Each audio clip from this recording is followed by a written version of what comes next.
special guest with us who will be speaking, who will be addressing you all.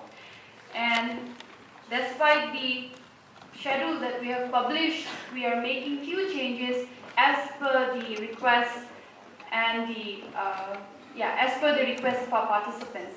So instead of a 30-minute keynote, we are shortening it to 10 minutes. Each speaker for the morning session will be addressing you for 10 minutes. No Q&A, followed by a 20 minutes of plenary, and that will be followed by 1 hour of Q&A. So if you have any questions in between, please make sure that you write it down. Please park your questions until the final Q&A session. We are giving enough time to clear all your doubts. So to begin today's session, may we call upon our first speaker. But before I announce his name, let's have a look at his profile.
Good morning, Imphal, or Manipur, or Northeast.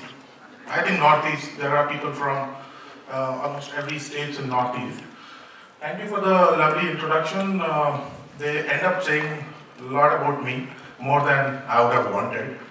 So since we have opened the box, let me give you my real introduction. There it was said, I'm an impact investor, my education, and my habits were shown on the slide, but I am more of a failed entrepreneur. So my success comes from my failure. I started my own company, I failed miserably, lost a lot of money, confidence, relationship, and I used that failure to become a successful investor. Because once you know what not to do from your personal experience, probably you do a better job when you talk to people and tell what to do and what not to do. So probably my failure is the reason for my success. So I always thank my failure and my risk-taking ability at that point in time when I left my job at Goldman Sachs and started my own company in my hometown. The idea was again to bring some employment in my hometown, and I come from a very small town called Dhanbad. So I thank that risk-taking ability which I had that point in time. So that would be the crux of when you talk about entrepreneurs or investors. It's your ability to take risk.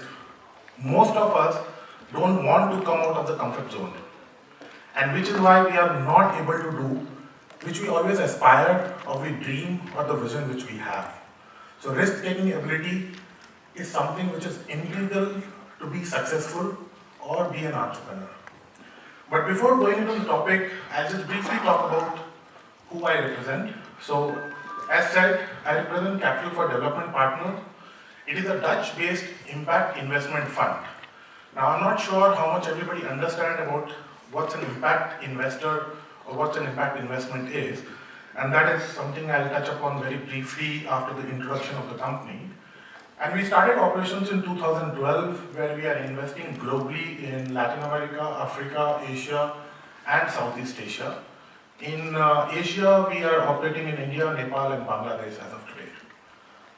So our main objective is to provide a scale of capital to businesses who who has proven some sort of market traction. So these are the typical stages where we come in. Our minimum ticket size starts with 1.5 crores and could go up to 25 crores. So once we invest in a company, we ensure that we are an investor and we continue investing in these companies for at least 3 more rounds, which is why we can go up to 25 crores. But the key criteria or the key feature which we look for in a company when we invest, while touching that, maybe I'll briefly touch upon the topic which I was asked to talk about, which is social entrepreneurship and impact investment. So to understand these two concepts, I think if you can explain who is a social entrepreneur, you can define who is an impact investor. Now to define social entrepreneur, before I was trying to prepare myself, and I come from a commercial private equity investing background. This is my first job in development sector and in impact investing. In the last 4 or 5 years, I have been trying to understand who is a social entrepreneur. Now for you can do a Google search and probably you will find hundreds of definitions of a social entrepreneur.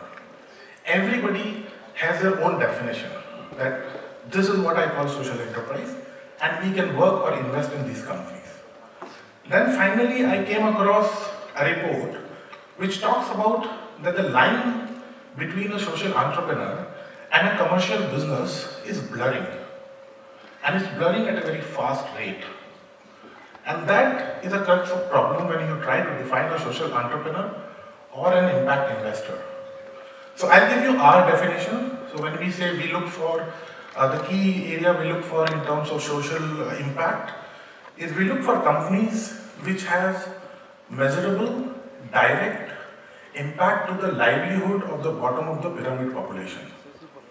And there, the impact of the social outcome we are talking about, it should be built into the business or the business model. So the commercial success of a business should depend on the success of the social outcome. So to give you an example, what happens, let's see, I am into a aggregation business where I aggregate and brand the products and market and sell in rest of India. Now I try to buy from smallholder farmers and I give them premium to their produce. So that's the social impact I am creating. I am trying to pass on more profits to the producer. Now this is a very simple model, but what will happen when the business goes into crisis or they face challenges? You will start buying from traders. You will start cutting the farmer's margin because your business sustainability is questionable. So models like this, where you have not done any value add or significant value add, but you are doing something differently just to create an impact, our belief is over the period of time, that impact will go away because your business sustainability will take over whatever social impact you are trying to create. So that's the key when we look at investment opportunity, that the business model should be woven around the social outcome we are talking about. So the social impact fails, the business will fail as well. So that's what we look for. Now, if we talk about particularly Manipur has lots of challenges, and I don't think I need to tell you about the challenges in Manipur. Livelihood could be one of the major challenges which people in Manipur are facing. So how would you define a social entrepreneur in Manipur? According to us, and a social enterprise definition can also change from region to region. A company in Manipur who is providing jobs to 10,000 youths is a social enterprise to us because livelihood is a challenge in Manipur. But same business providing 1,000 jobs to youths in Mumbai, will that qualify as an social impact enterprise? Yes and no, depends on what other things they are trying to do. But on the face of it, it will not. So in Manipur, if you are running a socially and environmentally responsible business, you are a social entrepreneur according to us. You need to be aware of that and accordingly target the investor segment you want to reach out to. Fundraising could become a bit easier if this is how you are trying to approach to the investors. Today we were looking at some 10 companies pitch, and to me, almost all the 10 companies were social entrepreneurs. Only one of the 10 companies said we are a social enterprise. The 9 companies didn't. Maybe they were aware of or they are not aware of, but the communication is very much necessary. Now, since we have defined a social entrepreneur, investors who are taking this extra risk for the betterment of the society, to us are impact investors. So the risk-reward ratio is not proportional. An impact investor will take much higher risk and will settle for a much lower return when you compare to a commercial investor. So that's the key differentiating factor when we talk about an impact investor, is the capacity of taking higher risk for a comparatively lower return when you compare them with the commercial funds or commercial financiers. Now, the one thing which I would also add when you talk about social enterprises, which rest of India and rest of the world is trying to catch up now, is when you are building business, be very sure to build an inclusive business. Because till date, we have seen there are a lot of skewness, it could be let's say, gender bias. So if you are building a business, you need to be aware of gender biases. So build a business which is gender inclusive. Thank you so much, sir, for your priceless words. Next, we have Mr. Shubhadeep Sanyal, who will be speaking on entrepreneurship and investors' perspective. Let's have a look at his profile.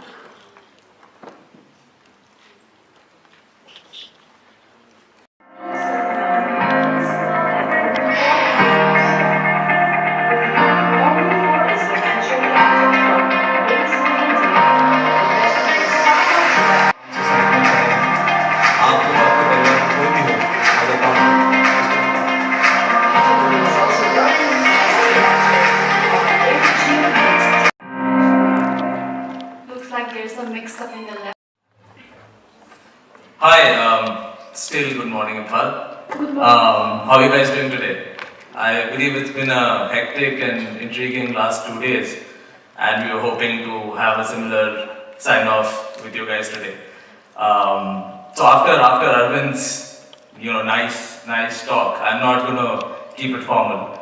So let me just spend 2 minutes about myself. I think they've done the tough job of introducing me through a nice video. So I'll talk about Omnivore for a quick second, and our relationship with the Northeast in general. This is my first visit to Manipur.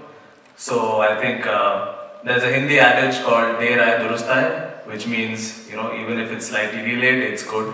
So that is my current state of mind. That said, so Omnivore is a venture capital fund. We invest in young entrepreneurs. We invest in startups which are looking to scale their businesses.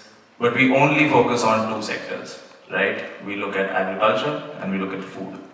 So our principal thesis is that to make a difference in the Indian farmer's life, you need to invest behind businesses which are creating products and services to the Indian farmer. So our impact thesis, which Arvind just mentioned, is that how do you improve a farmer's profitability and how do you improve their sustainability? Those are themes behind which we invest. We have been around for the last 7 years now. We were the first dedicated fund for agriculture and food in the country. And I've been associated with Omnivore since inception. And we've invested in close to about 15 companies till date, and we'll be investing in the next 3 years into 15 or 20 more companies across the country. But why I said we have a relationship with the Northeast was that we were the first private equity or venture capital fund to invest in the Northeast. We invested in a Guwahati-based company which works in the integrated piggery space called Arohan Foods, where incidentally Arvind also is now an investor. So we took very, very early stage risk as investors and invested here in 2013, 2014 timeframe. So it's been an interesting experience for us as an investor when we get to see companies across the country and we have very specific challenges and opportunities right here in the Northeast as well. So that's kind of what we do. Currently, just to give you a sense of numbers also, Omnivore manages about 950 crores, which means we have that much capital to deploy across companies. Some of it is done, most of it is still available to deploy. What we look for are ventures which can really scale and are looking to break out and create large, long-lasting entities. So not just building nice SMEs, but how can you transform and scale businesses beyond a certain scale? That's what our capital and our networks go to use. And again, like Arvind mentioned, we are also an impact fund. Given that our entire work happens around Indian farming and Indian farmers, we do end up creating a lot of social impact. Just to give an example, as of last year, about 6 million, so that's 60 lakh individual farmers used products and services which were created by Omnivore's portfolio companies, right? And by that we mean people who made more money by using products and services in companies where we invested.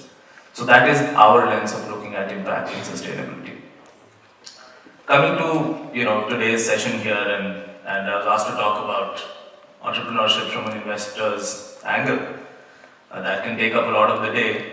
I thought of highlighting maybe one or two key points.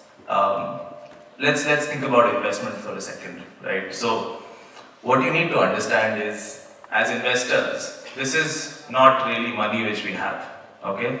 This is money where we go out and we also raise it from a lot of different sources.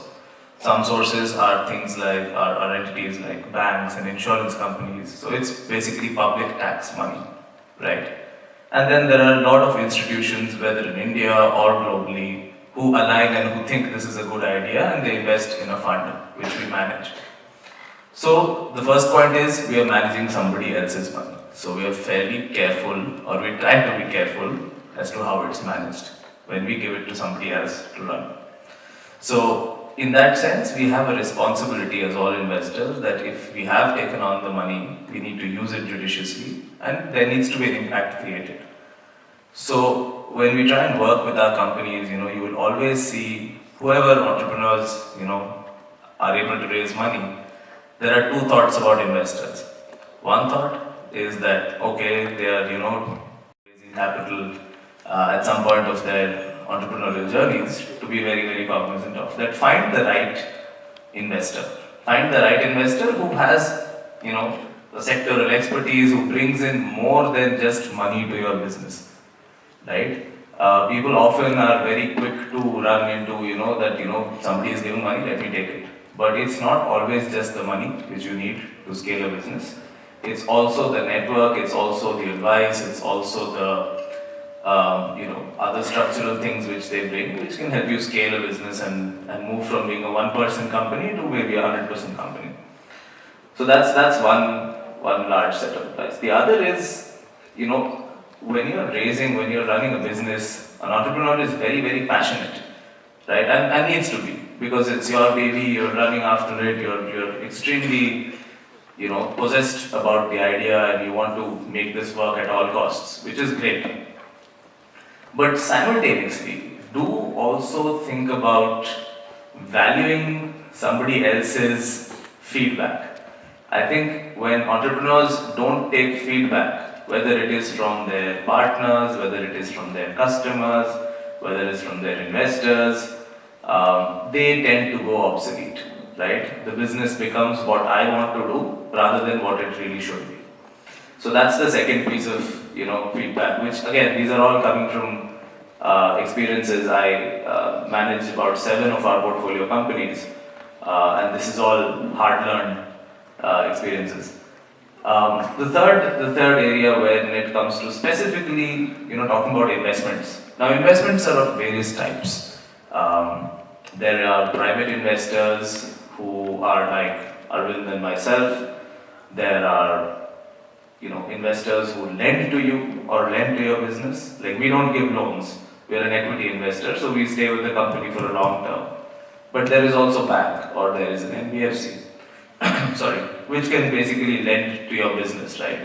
So as an entrepreneur, your job is to really understand when your business needs debt and when your business needs equity. right? There are certain business models which are great for debt, right? And where people like us really won't be able to come in and make a difference. Because whenever I come in, I will basically take investments when they are risky and when they have a high return expectation. So, the risk reward conundrum is basically the more riskier the bet, the chances of a higher return. So that's we are okay with taking risk, right? But the point is, if you are running a business which is fairly common, right, which is a regular business, then don't waste your time going after venture capitalists, going after private equity people, because there is no match there. So try and be cognizant and trying to understand whether your business is good for debt or equity. That's one piece.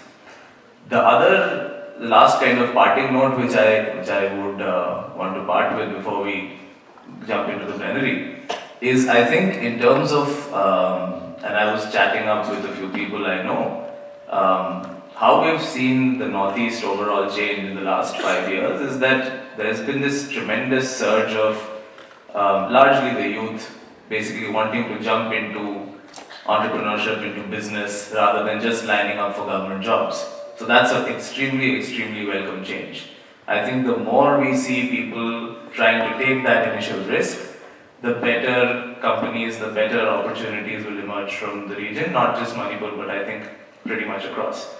So my hope is that we do end up seeing a lot more of this activity. I mean, I was just reading in the newspaper that just today, I think there was the Imphal Angels, which was launched. More like-minded people into a room, and that's what we'd I think like to do now, is that I should shut up talking and should listen to you guys, and then we get cracking with real-time questions and real-time concerns and discussions as to how we can learn from each other and move this movement ahead. So I would conclude with that and hand it over to you to take it forward. Thanks so much. Thank you so much, Mr. Subhadeep Sanyal. Going forward, we have a plenary, and for this I would like to request our shapers to kindly make the stage arrangements.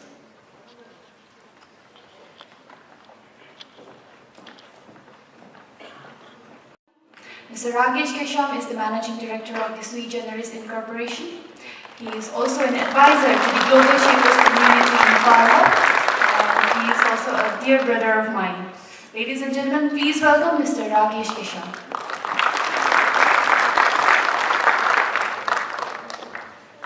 Next, may I call upon our speaker, Mr. R.V. Nagrawal, Managing Director, Capital for Development Partners.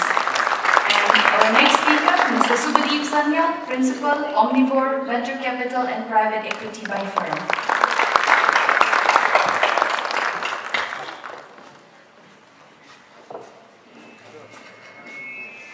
Great crowd, and I'm sure for those of you who know who I am, and for those of you who do not know who I am, I'm Rakesh Kesham, and I'm the founder of the brand popularly known as CCT here in Imphal, Manipur. I'm sure you must be wondering why among the two rockstar investors, someone from Manipur is sitting here moderating the session. So let me brief you on that also. Arvind invested in my company. Like we are the pioneer, you can say, sort of, or one of the few companies here in Imphal who received investment, private equity investment, and then we are one of those few. We are very lucky.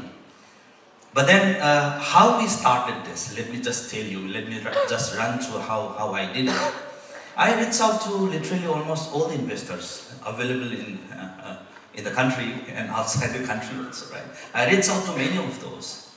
And one fine day, I happened to reach out to Subhadeep, right? And Subhadeep kind of liked my idea, but he was already invested at that period of time. And then he was telling me that maybe he can connect me with the right person who can take this forward. And when my last daughter was born, on that particular day, Arvind called up. And we were planning to talk for 15 minutes, and I think it went on for a good 1.5 hours. And that's when the whole scenario started, and at the end of the day, we ended up receiving investment from Arvind. Yeah.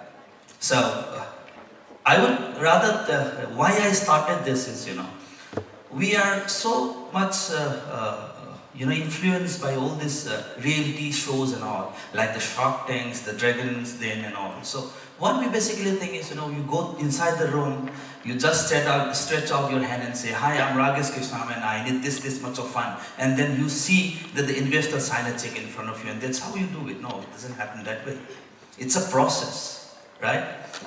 I'm a tea guy, so let me tell you how tea is being made, right? CCT, now we have introduced a luxurious teapot, and it's very easy for you to prepare CCT now, right? It's a strainer there, you put CCT leaves over there, put hot water, leave it for 2-3 minutes, strain it out, drink it. That's your perfect cup of CCT. That's a process. What if I say, I put 1 spoonful of CCT inside my mouth, drink a glass of water and say, I had a glass of CCT. It doesn't work, right? So it's a process, right? So just to understand the process, just to understand how Arvind decided to invest in my company, and Subhadeep also in other companies, let us put this point forward to Arvind first. What basically is it that you look in a company when you decide to invest in that company? So before maybe addressing that, there are 2 points which Rajesh mentioned, and I'd like to just speak another line on that. One, when he approached us, and understand we get approached by companies almost every day. And when Rajesh approached us, before putting forward the product or the business, he sold a story to me. Right? So the story was which bought me 90%. And then comes the product and the capability of the entrepreneur. So your pitch needs to be very well made. Facts alone always might not be sufficient. And the second point which he talked about is the process. So our deal with Ragesh got approved in September of 2016. And the closing of the deal happened in December of 2017. So it took 1 year, 3 months for the entire process to get over. Usually it doesn't take so much time, but because of the ecosystem in the Northeast, it took more time for Ragesh to get everything in place. So it has to be you need to be very patient even when the investor has said yes. Now coming back to Ragesh's question, what we look for, I think 2 I have already answered. One is there has to be a story. There are many companies who are making tea, right? How are you different? So you need to have that unique selling proposition for your product. Then you need to be patient. It takes a lot of time. You will get feedback, you will get negative feedback. So you need to, with every feedback, you need to fine-tune your business plan, your pitch, and go back to the investors. 3, you need to have a team.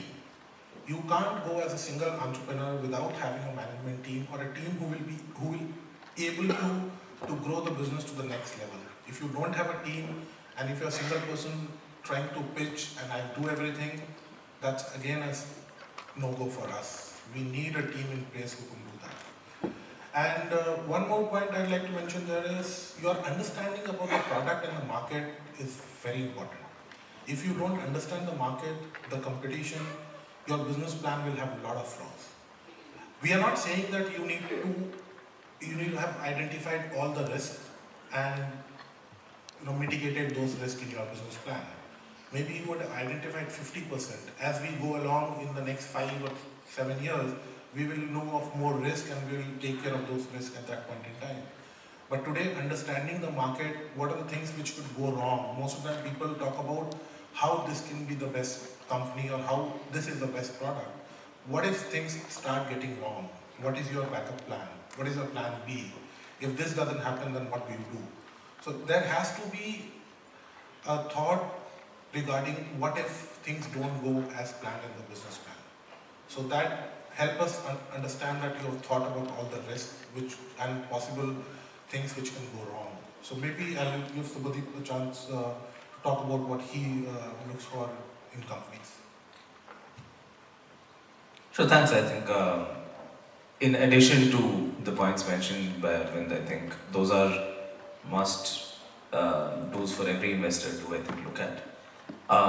What we additionally see, apart from the sectoral, angle which we have and all of those things, I think what we really look for is how audacious is the entrepreneur, right? How audacious or how large are they really thinking, or how disruptive do they really want to be? I think that is very, very critical for us to get confidence and to take a bet on a person or on a plan or on a group of people. The second is, in terms of maturity of the company, because we come in typically when the company can absorb about 10-15 crores and above. So we look for what we call as market product fit, So the product, there needs to be a product or a service. And there needs to be some bit of traction where they've proven they've had paid customers, people are liking, and they're ready to pay for that service or that product. That initial establishment is what we also look for.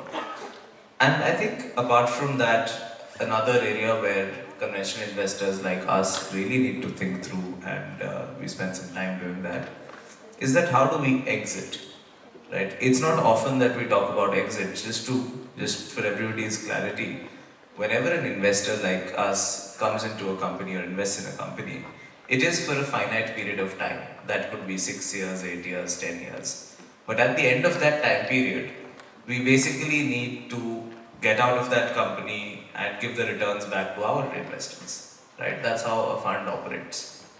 So it's very important for us to also think about that, okay, if I invest in this company today, if everything goes as per plan, we scale, we grow, blah, blah, blah, how do I exit my stake from the company? Now the promoter or the promoters can keep on running the business. Think of it like a relay race, right? In a relay race, you run for 100 meters with a baton, you give the baton to the next person after you're done. So I may be your partner for the first 100 meters. How do I find the next partner who can take the company to the next level? So that is another area of consideration where investors do spend some time as to how do they see an exit for themselves, at least. Thank you very much, Sukadev. We don't have too much of time to go too much technical also, so leaving that aside, I'm sure there is a hard-hitting question which must be there in everyone's mind present in the room. The thing is, investors would come here, deliver speeches over here. Next day they'll go, they'll forget the place. So, just to put you in the cracks, what's there in your mind for Imphal, Northeast, Manipur, let's say, because who is a patriot, being someone from Manipur. So, what's your plan for Manipur? Anytime soon. So, I have definitely not forgotten. First time I came to Manipur, it was in 2016. Since then, I've been here 6 times. And we have another fund through which we invest a very small amount of capital along with business development services, particularly to handhold the entrepreneurs with various challenges he or she might be facing in scaling up the business, which is called Agri Business Booster. As the name suggests, primarily focusing on agriculture. So as a C40 fund, we have 2 investments in Northeast and 1 in Manipur. As an Agri Business Booster fund, we have 6 investments in Northeast and 1 more in Manipur. So currently we stand at 8 investments in Northeast. Our focus as an organization when it comes to either investing or when it comes to projects, value chain projects in which we work, our parent organization is Eco Corporation, and they've been working for more than 40 years in India.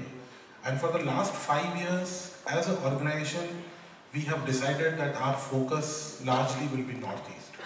So Eco Corporation, 100% focus is Northeast, and our target is that 25% of the portfolio which we are building, at least 25% should be in Northeast. So what I'm looking for in I think we deserve a clap for that. So the challenge today is not finding the right companies. I come across a lot of good opportunities in Northeast. The challenge is how do you scale beyond Northeast? Lot of good business plan I saw today, but the business plan or the thought process which has gone into the plan is very specific to Northeast. So either you say that you will only focus on Northeast and that's your go-to market and you are not going to expand beyond Northeast, then I can understand. But the question comes, at what scale can you expand into Northeast? But if you say this is my business plan and 2 years from now I want to expand outside of Northeast, but your business model is very focused to Northeast, that's a challenge. So it's not about good businesses or good entrepreneurs which we have come across. So that thought needs to be there. And lastly, in terms of ecosystem, so what we face a challenge always with our investee company in Northeast is the ecosystem is kind of missing there. We try to a large extent to provide that ecosystem to our companies because we have a foundation called Investee Support Facility where we have 1.5 million US dollar. Through this foundation and the fund, we pay for all the support services which an entrepreneur might need in Northeast.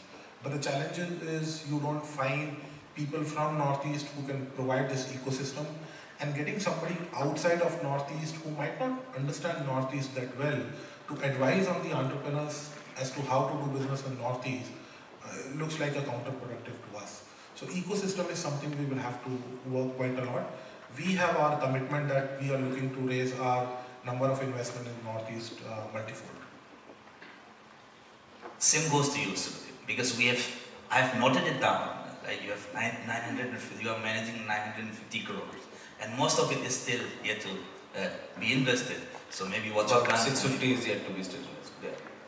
So our plans are, we are not region specific. India is our market, so we only invest in Indian companies, but beyond that, we don't really have special focus or a lack of focus for any region.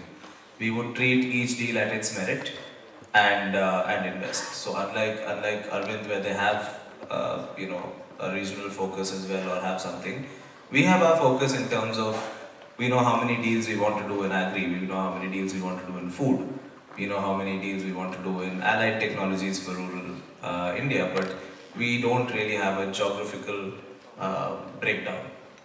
So that means like Manipur is also pretty open for you. It's absolutely open. Yes. So as I said, there is no preference or lack of preference as long as it's an India incorporated entity. So can we all take this as a good news? I'm not listening to any one of you. So that's it. See, we will not go too much into technical details now. Rather, I'm sure, I could see a lot of anxious faces waiting to raise queries. So I think we are good to go for Q&A, right? So let's take your questions. Please go ahead. Any of the shepherds, can you please check who would be asking questions now? Yeah, if there's any questions from the audience. Okay, in the center. Is your investment The mainland region of India. So would you please highlight the points of the difference so that we would understand more on the specific? So the difference which I was referring to was in terms of the ecosystem, because today what happens, so for example, I am based out of Bangalore, and across India from our C4D fund, we have 11 portfolio companies. Now 2 of them are in Bangalore, one is in Mumbai. Now if there is a challenge which the company is facing, it could be they need support from lawyers, they need support from auditors, or they need good consultants to advise them on their marketing plan, HR policies. They get quality people in Bangalore itself, or in Mumbai, or in Delhi. So they don't need to go around and shop when they can't find quality people. So that's the challenge which we are talking about. Today, our experience when we were doing deal with Ragesh, the reason why it took more than 15 months was because of the ecosystem not being there. So there were some advices which Ragesh received in terms of how to create a company and transfer the assets from a partnership to the companies. And there were a lot of errors which happened during that process, because of which we took more time. So this process was 3 months long. But because of the error and redo everything, it took us another 6 months.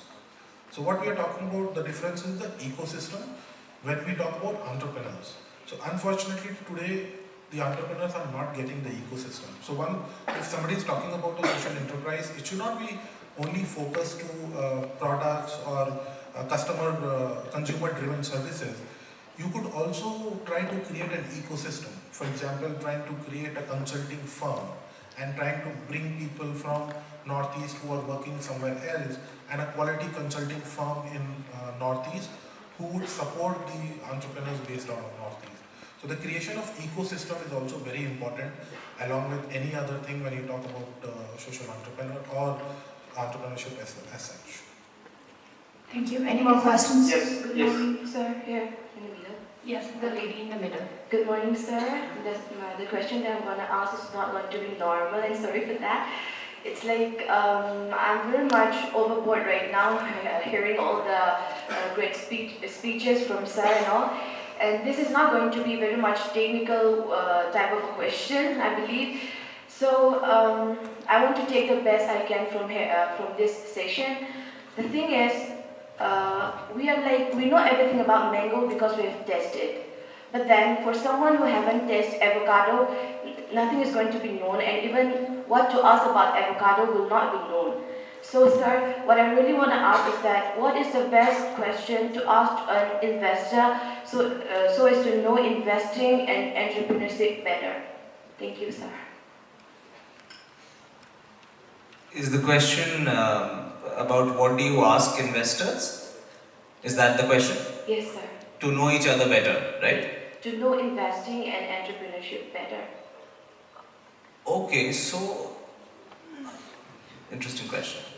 So if you were to ask investors about investing, you will largely get pretty much similar responses, right? We are a very small and networked bunch of people, and we like to copy each other. Okay, so our reasons are similar to invest, our things we look for are similar. So I think more than, if you want to understand more about investing, if that is the outcome, I think you should focus on trying to talk to or reach out to entrepreneurs who have actually raised money. So people who have already done it or are working with such investors, they can give you the real facets as to, okay, this is what they were looking for, or these were the tough questions, these were the easy questions. Because apart from that, investing is a fairly technical kind of job, right? I mean, you look at numbers, you don't look at numbers, some people look at numbers more, some people look at numbers less. It's also about which kind of investor. As I was saying, it's very important for you to understand. So if you're raising small money, try and raise it. It's generally said that whenever you're scaling a business, you should also scale your capital requirements accordingly, right? So your first set of believers in a company, right, when you're doing something, is people around you who know you as the person running it. At that point, going to an investor saying that, I have a plan and I'm going to do this, the investor is like, who are you? So the first money in your company should basically be from people who are known to you. That's called friends and family. That's ideally where you start, and people just believe in an idea and people know that, okay, Arvind is doing this, I know Arvind, I trust Arvind, done. So that's how you start the process. Getting into technicals of, what an investor looks for and questions on that, we could obviously take it offline. But I don't know what more to respond on this question. So to be very honest, and this is one answer maybe you might not be expecting like your question. When you approach an investor creates a bias in his or her mind in the first 3 to 5 minutes. Okay. After that 3 to 5 minutes, all is done is we try to substantiate our bias. So all you have to get a positive response is that 3 to 5 minutes in which you will not be able to ask questions. Okay, so I will not answer that part of it. So you need to make that 3 to 5 minutes pitch, which is very important, which should get his or her interest into listening more. Because though we take meetings and I might be in that meeting for half an hour or 1 hour, I have decided in the first 5 minutes. And I have either shut my brain or I am trying to validate my bias towards your business. So the first 5 minutes is very, very critical. Most of the people do not understand that. And then after that first 5 minutes and you've got that first meeting, if you get a chance to second meeting, then it's only you to be blamed for not, that investor not investing in your company, because then there should be something terribly wrong. Otherwise, if you've taken care of the first 5 minutes, you don't need to ask any questions. Investors will ask a lot of questions. Thank you very much, sir, for the valuable answers. Yes, any more questions? Yes, I have a very personal questions to Arvind sir. You mentioned about agri-business booster funds, and we want to know what are the maximum amount that could be availed from this fund. And number two, do you think if a company meets the basic criteria of the product and market, and that too out of notice, that too not concentrated here in the notice but out of notice, do you think this agri-business booster fund could be available to that particular company?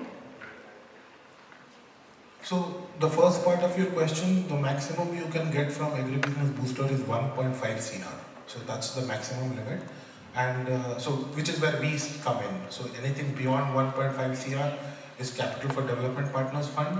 Anything below 1.5 CR is agribusiness booster fund.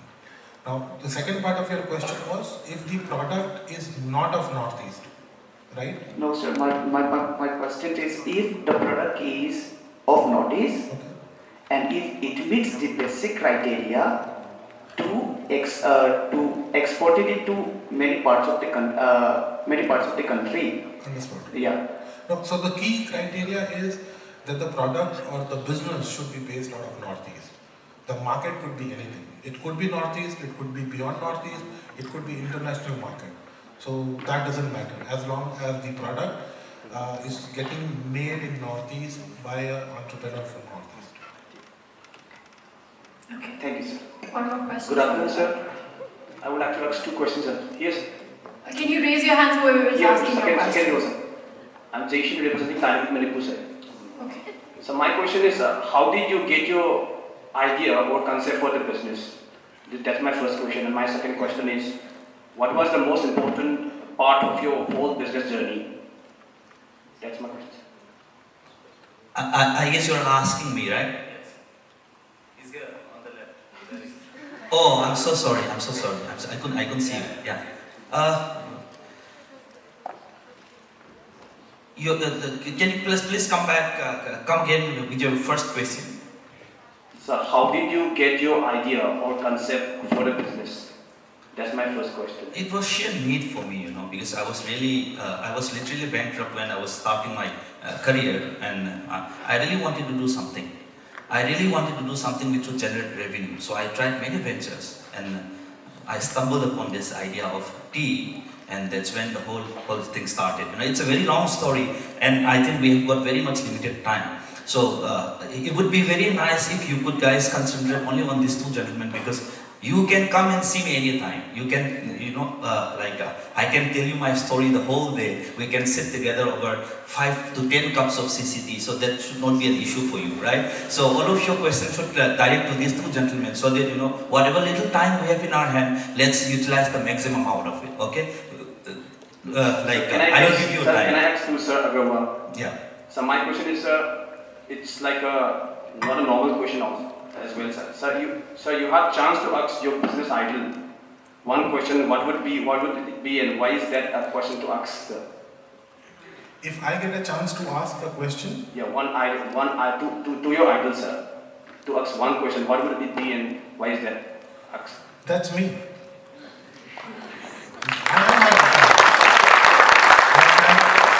To your question on Ragesh, I think what you will understand in his story is he never gave up. That's the key thing. I fell in my life not many times. I might not be a multi-millionaire, but in my own way, I am very successful. I am my idol. Somebody might take it as a pride or wrong attitude, but I am proud of myself. I never gave up. You should be proud of yourself. Hello? Yes, sir. What question, sir? Whoever is asking, yes, raise your hands. Sir, I'm Dr. Pivaril, and I'm representing Maryland. And my question is, sir, how you value a company, a startup company? What is the valuation in the terms of calculating the valuation of the company? What are the criteria you're looking for, and how you value a company? My question is.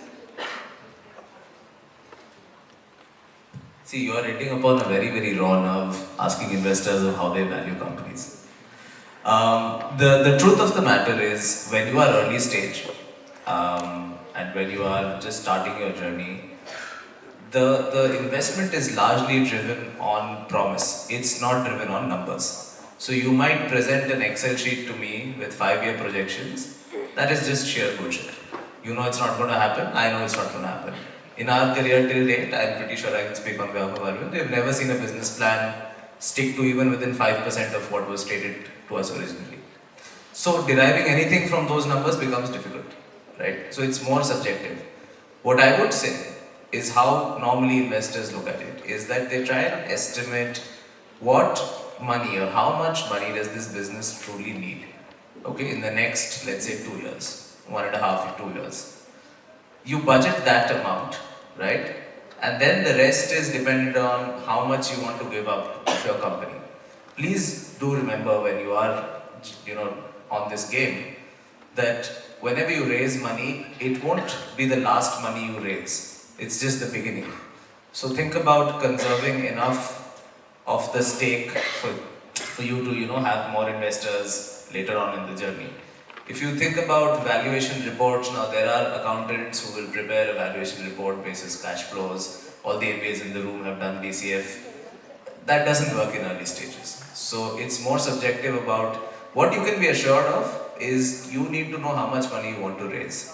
So as long as you're clear of that, the remainder as to how much of the company you give up is a negotiation, right? And there's no good or bad about it, there's no value judgment, but those are the two parameters which actually influence what your value truly becomes after an investment round at the very early stages. This is again at early stages. If you're doing stable 50, 100 crores of turnover, there are other metrics which you look at. You look at profitability, you look at EBITDA margins and multiples and all of that. But at early stages, for valuation, you basically investors look at how much money is truly needed and how much is an optimum range of dilution to get in return. I guess that's... Okay, next question. You were asking for our trade secrets. We are not going to give you that. Sir, I have a question here. Can you raise your hands whoever is To your asking? left at the top. Yes. So my name is Kibitoli and I'm from Nagaland. So I have a concern for the small vendors, entrepreneurs, and what most of the people, they are willing to invest their money only on those big shots of people who have money and who have support from leaders or someone, but no one have a concern for the small vendors, entrepreneurs, and why is that so? And also I want to ask another question. I have entered this hall in the later part of your discussion, but my ears were so delighted to hear that something about working in Northeast India. So taking this opportunity, I wanted to ask you if you have any further plans to work in Nagaland. Let me, second part, Arvind will take care of. The first part, I'll answer you. You are talking about the plight of the small vendors, small business houses, small entrepreneurs, right? But the question is, how many investors have you reached out to? You cannot expect an investor to come to you and say, look, I have 10 crores to invest in your business. Do you want to take it? It doesn't happen that way. Do you know how many investors I reached out before we made a deal? 56 of them. And Subhadeep was one of those whom I reached out to, right? And then I never knew this guy. I never knew Arvind before, but Subhadeep introduced Arvind to me, and that's how the whole thing started. So it's not for the investor to be blamed, it's for the entrepreneurs to be blamed. And Arvind rightly pointed out, never give up. Being a small vendor, if you perceive that you would remain small for the rest of your life, no investor would come. You would never be able to grow your business. It's more for you to see how you can take it to the next level. It's for you to decide. Take the next step forward. Just take the leap of faith. and that's it, right? The second question, Arvind, I think you should take it. So just to add, before I take the second question, when you talk about small businesses, small vendors, they might not necessarily need an equity financing. So that's what you need to understand first. What type of financing, which Pradeep was talking about, what type of financing do you need? Let's say if you need 50 lakh or 30 lakh, and then you approach a investor like Pradeep or me or any other fund for that matter, you will never be able to raise that money. Right? So that is the money which you should try to raise from financial institutions, friends and family, and not go to an equity investor. So which is why you might see that the investors not focusing on that area, because that is not the right type of finance that company should be taking. So understand your need first before approaching to investors and getting disheartened that nobody is caring about this. And then second part, so we don't have a state level specific in Northeast. We are open to all the states. Currently I'm talking to two businesses from Nagaland. So let's see where it happens, but as of now we have investment in Assam, we have investment in Manipur, and these are the two states as of now we have made investments in, but we are open to all the other states and we are actively looking for businesses in those states as well. Good afternoon. Here, In the middle, sir. Can you raise your hands? Whoever's asking. Okay. You have rightly said that what you are looking for is higher risk and return, and you have said that the kind of venture that we should do is it should be something disruptive, not the conventional or the common. So I have two questions, sir. The first question is: will the education sector, if it is disruptive in something, will it qualify? And second question is: how much money, sir, you can invest in the education sector? So there is a question. So, honestly, I personally don't believe that the business model has to be disrupted, because that's again, according to us, overused, abused word in the sector. Everybody comes out doing the same thing, calling out disruption. Now understand, as I often say, that markets are smarter than what we think they are. So if there is in a value chain, if you see that there are different players, on the face of it, you might say that it's an inefficient value chain and disrupt the model. But every actor has two types of role to play. One, the formal role, which is visible to everybody. Then there's an informal role, which is not visible to outsiders. So before talking about disruption, you need to understand that you are challenging the intelligence of the market. Sir, there's a saying that I hear and I forget, I see and I remember, and I do and I understand. So we can stress to the third part. So what the education sector today is basically doing is they stress on the first and second part, hearing and seeing. So what if we can focus on the third part, I mean doing by learning, that will become something new. Exactly. Once you do, and you would learn that what your understanding is about the value chain actors might not be correct, and which as an investor we would appreciate. If you do it and you prove the disruptive model can be scalable, which a lot of time it's not. So do it, then understand, and then say that my model will be able to disrupt.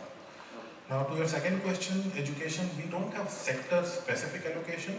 So as of today, our 50% of allocation which has gone into various companies, 50% is in agriculture.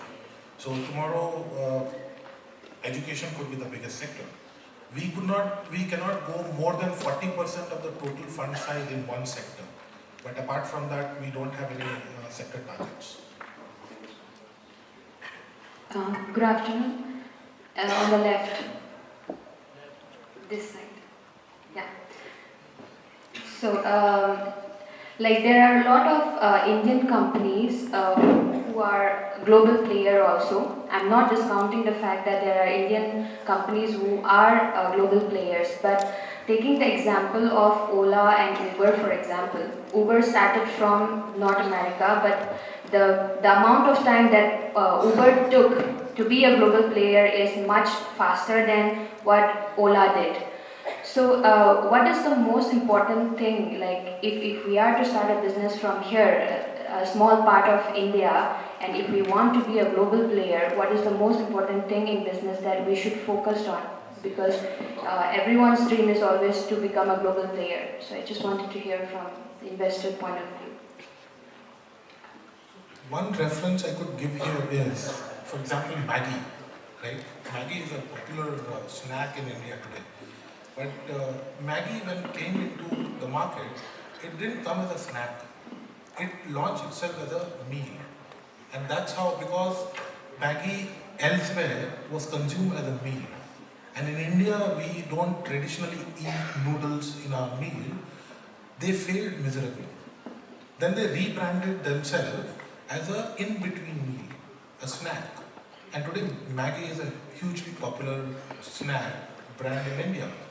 So the key answer there would be, if you're talking about, or your aspirations are to be global, you need to tweak your model based on the markets. You can't copy-paste the model which you might have been successful in Northeast to rest of India, or for that matter, a model which is successful in Manipur to Assam, to rest of India and to other countries. So you need to first understand the market very well. The product might be amazing. In my example of Maggi, the product was same. It was the association with the product. Earlier they associated Maggi with a meal, then they associated Maggi as a snack and they were successful. So the small change of association of your product could make a huge difference. So that would be the key input, I would say.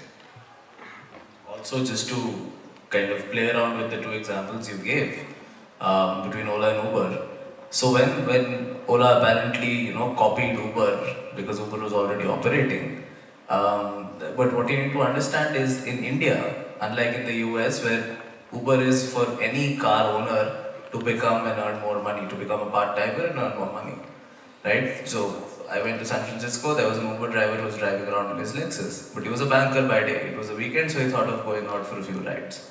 But in India, Ola couldn't really do that, right? Because we don't really there is a class difference in our mentality, right? Okay, we needed drivers to drive a car. So in Ola, when they started in India, they took a different model where they had an asset and they had an entrepreneur whose sole job was to drive that vehicle. That was his or her bread and butter. So that contextuality which Arvind is mentioning is very, very important. And again, just to say that you always don't need to be the first person. Ola has better operating metrics than Uber. Ola's burnt less money than Uber to scale it in India and to other regions where it's now going. Whereas Uber had to withdraw from a lot of reasons. It had to partner and withdraw from a lot of regions like Singapore and other places. So all is not lost if you're not the first player. That's the takeaway. And second is be very, very cognizant of cultural as well as consumption-driven behaviors of wherever you want to reach with your business. So, can we have the last question? Can we have the last question? Yeah. Okay. Well, just to add to this, Sobhadeep, I also had a taxi driver when I was abroad. Here. So we started talking about money and market. He was a retired professor from Harvard. He was driving me around at 72. So I was like, what are you doing? That Paka Indian mentality, taxi driver should be someone who has not passed certain class. So that I had to let go. So I ended up taking his phone number. Well, Arvind, you were mentioning about some fund that was available. And many of the young people here do not understand business concepts very well. Like Ragesh has taken 1 year and 3 months to establish, even if you were willing to give money to invest, he had to go through lots of channels. I'm sure many of the young entrepreneurs here would like to scale up their business. First job is finding people who would be interested in investing. Second process is when you guys are willing to invest, like Sobhadeep say he still have 650 crores. The process of investment itself is too long. So we have been discussing as a Globalshapers community, and our community has lots of exposure to the international events and others. So Rakesh was willing to offer us a space to set up an incubation space, something like that. And believe me, I've been from the government. I want to help the government, but not take money from the government to set up such institution. It should be a separate funding institution mechanism where young people can come and be helped. After they are being trained for 1 or 2 months, or say up to 6 months, intensely, then you guys will come and say, okay, I'm willing to pay you my money to develop your company. So would you be willing to help fund if we are willing to take up such ventures without any government sponsorships, nothing? Because I don't want to take money from the government again, because ours is a resource deficit state already. So would Omnivore or Arvind, be willing to help set up such an enterprise in my state so that young people like this and so many more hundreds could not be here today? So as Subhadeep was talking about earlier, it's not our money, we have raised from investors with a certain investment guidelines, that these are the type of investment, these are the sectors where we will invest. So that restricts us from doing anything from the fund, these type of activities. Now, having said that, if the plan is to create something like that, which we have already done in Assam, Guwahati, but that's part of Eco Cooperation. So Eco Cooperation is running a business incubation and acceleration program in Assam from Guwahati, where we have a physical space where young people can come with their laptops, sit there, interact, and then we try to bring in experts every week. So one day a week there is a lawyer coming in, one day a week there is an accountant coming in, where for free of cost these entrepreneurs can interact with these experts and try to get their problems solved. So this, if there is a plan for Imphal, we can definitely try to do this through Eco Cooperation, where we also try to bring in private sector partners. For example, the Assam center which we are running is in collaboration with Tata. So similarly, we can do a private sector partner collaboration where the funding comes from private sector, all the expertise come from Eco Cooperation, and then also the local network needs to be activated for this to become successful. Yes. So that's something we can definitely look for, but this model is not right for an investment capital. That's not what we should look for if we are trying to set up a business incubation or acceleration service. I don't think we should even look for an investment capital there.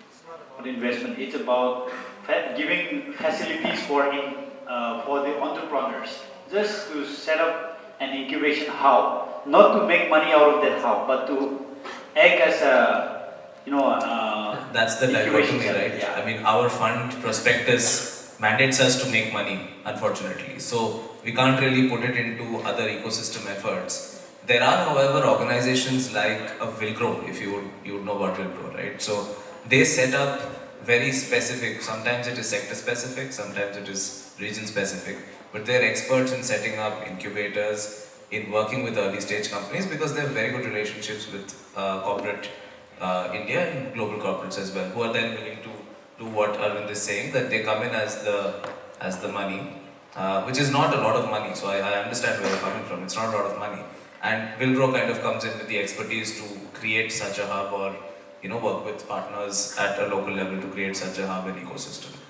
But unfortunately, it's not people like us. So, yeah. But then can I take a cue from what Arvind said? Like, it's already existing there in Guwahati, right? Similarly, we can set a similar set of setup here in Imphal also, provided like certain criteria are met, right? So where Eco Cooperation can come in, where Eco can try bringing in a private partner who can fund the project. Expertise would be brought in by Eco Cooperation, where the same thing which Armstrong just asked can be given here. Like all the entrepreneurs and aspiring entrepreneurs or wannabe entrepreneurs can avail that facility here. Can we take this as the last word? Yeah. So I think both of them have a flight to catch in another 1 hour. So I think we'll take a call. We'll call it a day for today. Thank you very much. You have been a wonderful audience today. Thank you very much. Thank you so much, our respected panel members. But before you go down, we would like to show our we would like to show our appreciation before you head out. So I would like to request our founding curator. I'll make one more announcement. Like if at all any one of you would like to reach out to these two gentlemen, you need to reach out to Globalshapers. Like both of them would be giving the contact details to them. You reach out to them, but please make sure not to send them like hi, hello message. Hi, I am this, I am that. Be very accurate about what you want from them, right? So the details would be available there at the disposal of Globalshapers. Thank you.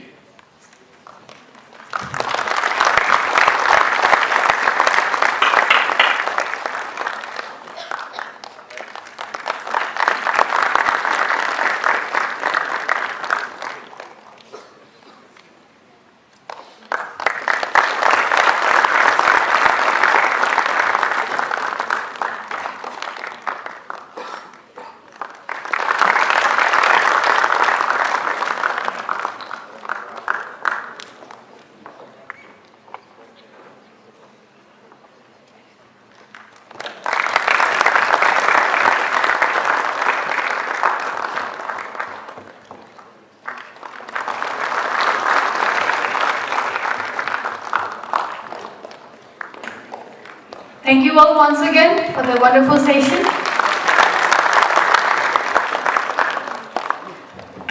We will now have a 1 hour lunch break, but before we head over for lunch, there is a small announcement.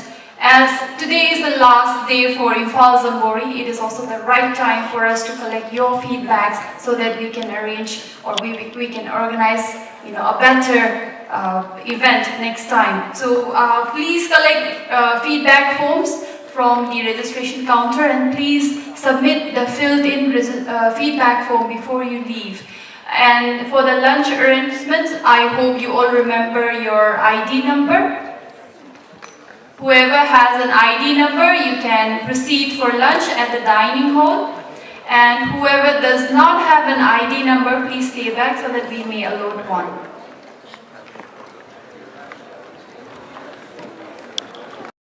When I think of the distinct possibility of our children and the generations to follow, to face this tribulation brings me to tears.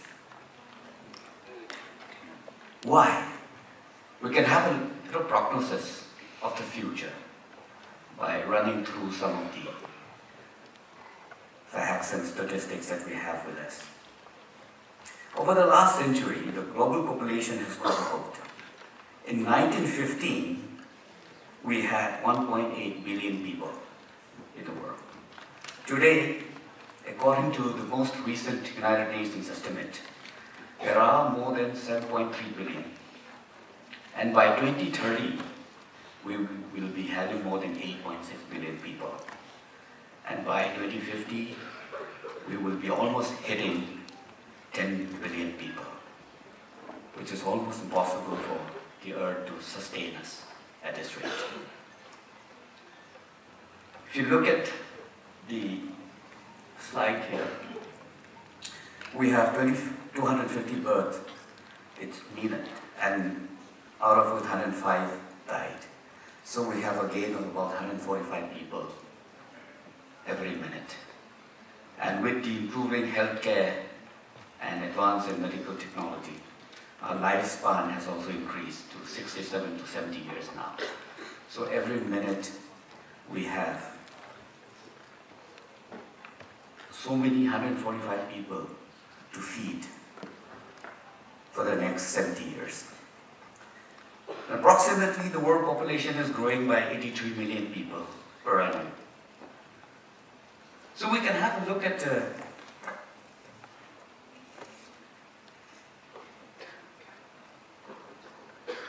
can we have the hyperlink? Somebody can fix the hyperlink.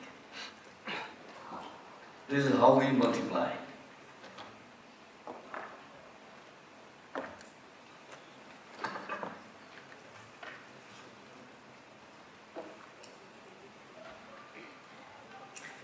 Well, they do that. There's growth along with rising incomes, particularly in a third world country.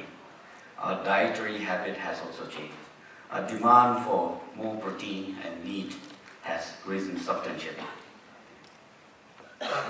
Not only that, if you look at the statistic provided by United Nations demographer, there is a massive migration of population from rural areas to urban areas. If you look at the statistics, in July 1st, 2007, more than 50% of the world population have migrated to the cities and towns. And by 2050, more than 66% of this world population will be living in town, that is in urban areas. So we're going to have a lot of pressure on food, water, and other amenities. In order to sustain these millions, we need shelter as well, we need clean environment, and I have already said there's going to be a huge gap between food supply and our requirement. And we can have a look at the food gap, that is the demand-supply gap. You can look at the population clock, live population clock. So I want to just give you an impression. I think in one of the live population clock, you can click it. Then it gives you the live birth every second. So you can have an idea of how we are multiplying every second. So the projections show that feeding the world population of 9 billion by 2050 would require an increasing overall food production by up to 110%. So research based on agricultural statistics from across the world found that the yields of 4 major crops that we eat, maize, rice, wheat, and soybean, are increasing from only 0.9% to 1.6% only per annum. At this rate, we can have the maximum increase of our food production by 67% against our requirement of 110%. That means by 2030, there will be a clear-cut demand-supply gap of about 43%. That is almost half of the food requirement that we'll have, and then there will be a shortage. So that is why you global shapers, the young people, have a role to play. Now you have to step in if you have to sustain and continue to live in this world. You have a big role to play. Our survival depends on food, primarily food, water, and shelter as well, apart from the clean environment. That is why businesses in these sectors and allied industries, means connected industries, will have the highest chance of success and survival in the years to come. Because we need food every day. You go to a clothes shop, you don't have to go back the next day, maybe after 5 years. You buy a pair of jeans, you have to go back after 2 years or so. We need food every day. Now I think I have set the tone for today's theme because I want you to have a fair idea of where I'm taking you to.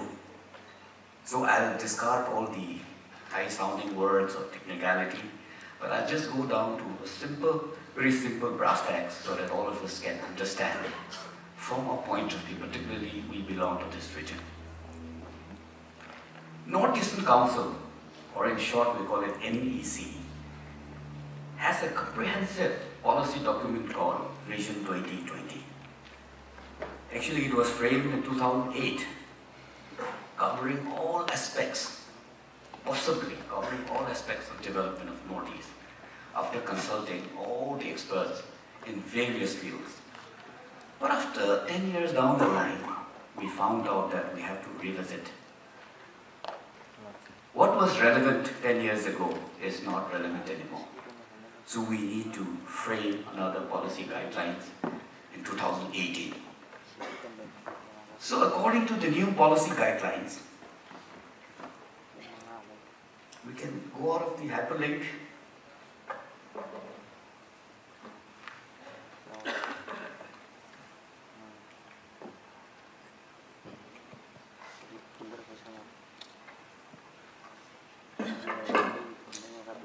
This is the new focus that NEC Northeastern Council will be giving.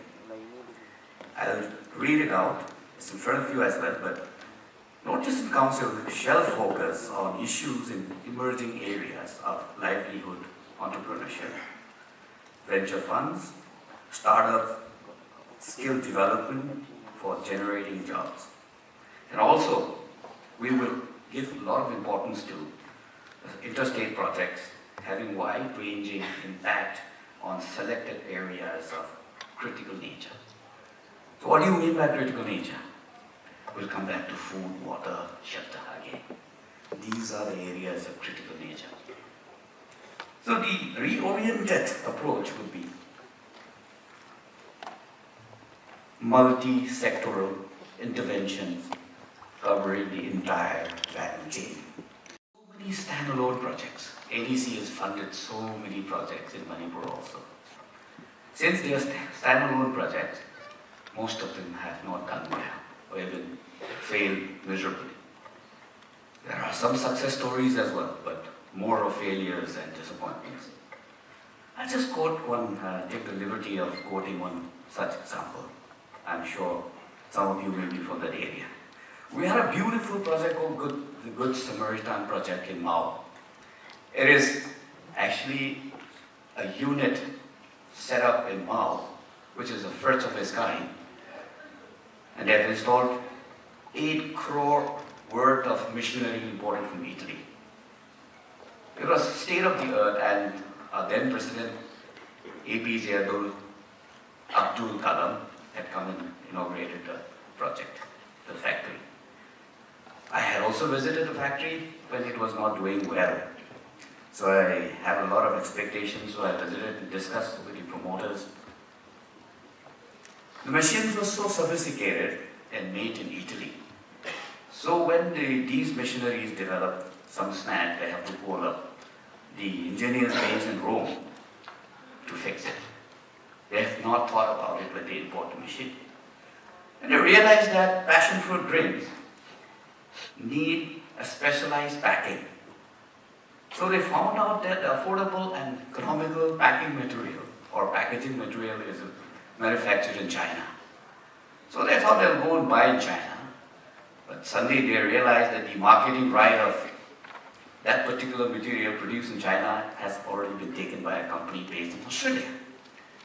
So now they're in a fix because they have to go and buy that packaging material from Australia, which is made in China. So it became almost unviable. Because of such stories of failures, we've become better off.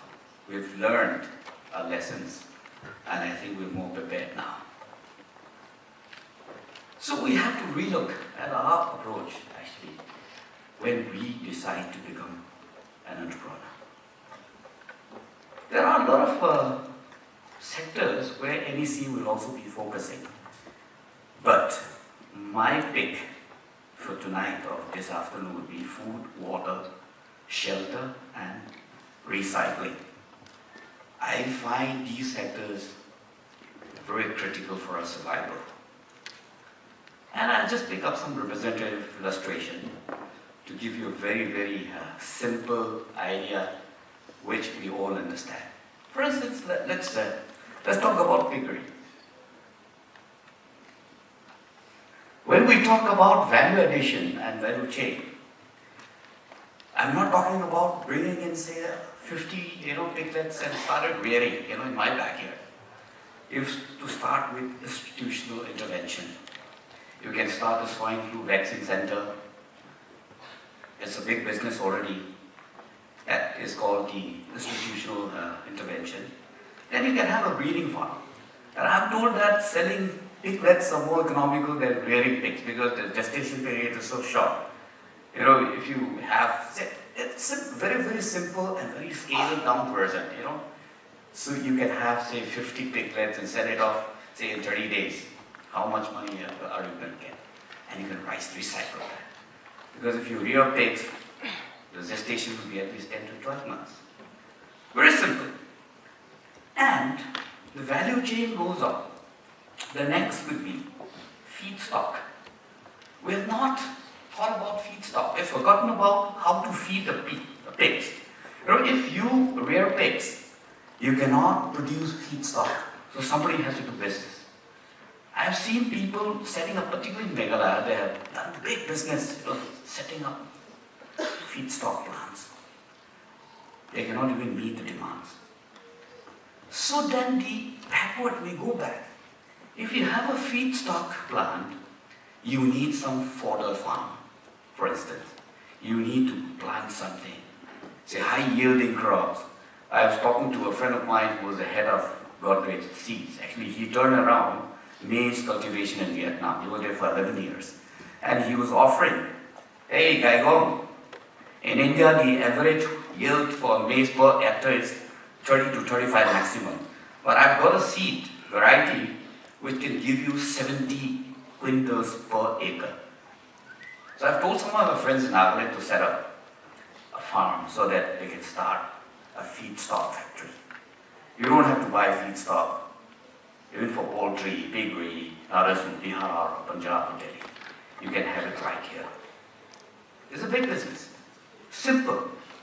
You don't have to bring in sophisticated machinery for this. And when you have feedstock plant and you have the farm, then another value chain would be nutrient management. You need manure.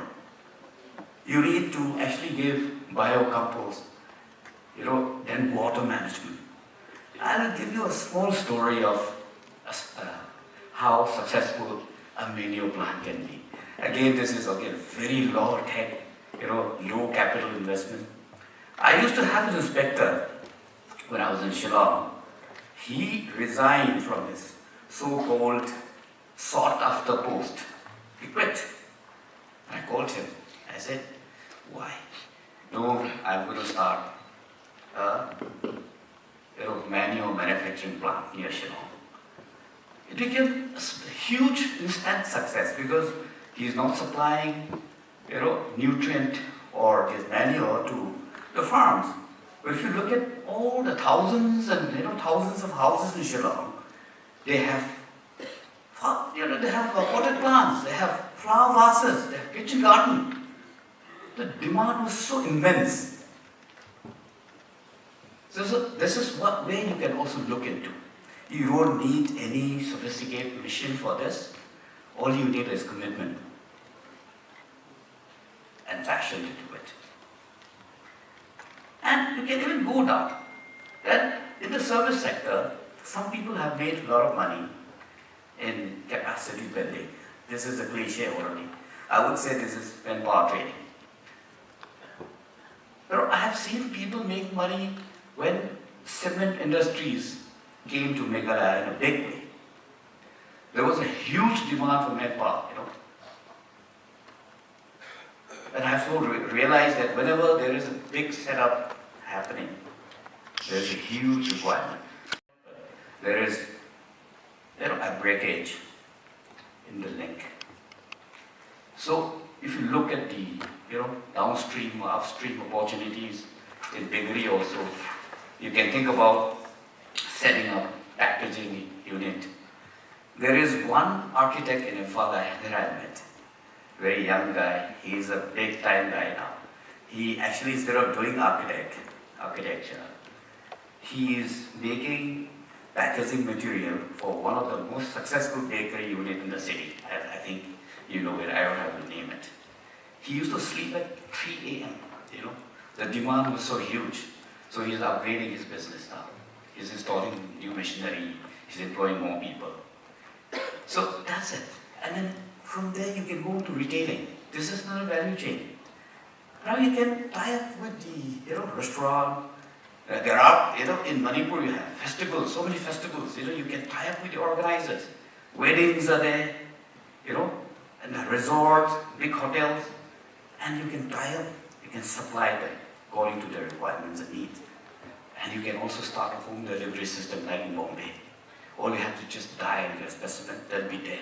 In 15 minutes, whatever you want will be there at your doorstep. I really don't know because I have not been into this. In Imphal, there may be some people doing it, but these are the areas I think that we can do something about it. Similar model can also be made applicable to fishery. All of us know what a fishery is, but I just want to bring you to the same page. Chief Minister of Manipur, a few days ago, on 23rd October particularly, he said that the state government spends about 400 crore rupees per year buying fish from outside. So he said that we're trying to develop 1,000 hectares of land, building up ponds and all that. And he's not even included the hills. If you include the hills, it will be much bigger. So now 400 crore rupees is a huge money. You are there to fill that gap. If you talk about, say, the supply gap in Nagaland, every year they import pork products, almost 100 crore rupees a year to fill the supply demand gap. So the opportunities are immense, so immense. Then another short business where NEC will be giving a lot of focus and funding as well in the years to come will be the bamboo sector. Bamboo has now been rightly reclassified as a giant grass. So this green gold holds a future. I don't have to talk about the versatility of bamboo. It has about 1,500 recorded uses. You can eat and you can even dress now, you can make clothes, you can build house, you can do anything. You can think about anything with bamboo. Opportunity is so immense. In fact, bamboo is going to replace wood in a couple of years' time. Wood will be made illegal. If you look at the central PWD construction, particularly all civil constructions have already prohibited the use of wood. Even if you want to buy wood, you will not be able to. So now bamboo is the new mantra. Then another sector which is critical in nature for our survival and you can make money is water. Water everywhere, we said in Cherpanji. Not a drop to drink because we have mismanaged water. We think that's free. Like air, we think that water is free. Water is going to be the new oil, just in the immediate future. I foresee a lot of water pumps, water stations in front, instead of petrol pumps now that we see. The only apprehension that I foresee is that water could be nationalized. But we need to have a kind of business model where it should be made successful. Maybe PPP model, but you can think about it. Water is going to be the biggest business opportunities opening up for you. We think about it. Please go home and think. What are the business possibilities that you can foresee in water sector? Housing. Very simple, but let me tell you a couple of things about housing. We cannot live without shelter. I've been trying to, set up a brick making factory in the hills. I've spoken to a lot of friends. But the only issue is that we do not have that laitan habidor. We call it laitan. In the hills, the soils are all laterite soil. They've got the red soil. So we need to find a technology where we can make bricks out of laterite soil. I have been in touch with a South African company called Hydroform, which again is not very successful. So we need to have the kiln-fired bricks.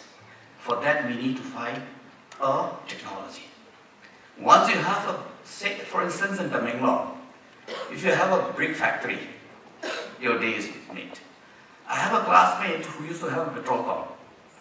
In fact, he's forgotten the petrol pump and he started a brick factory and he's already up there. He's left me behind, So I had to go and, tell it, please give me some brakes. So this is one short business because nobody wants to come and collect brakes.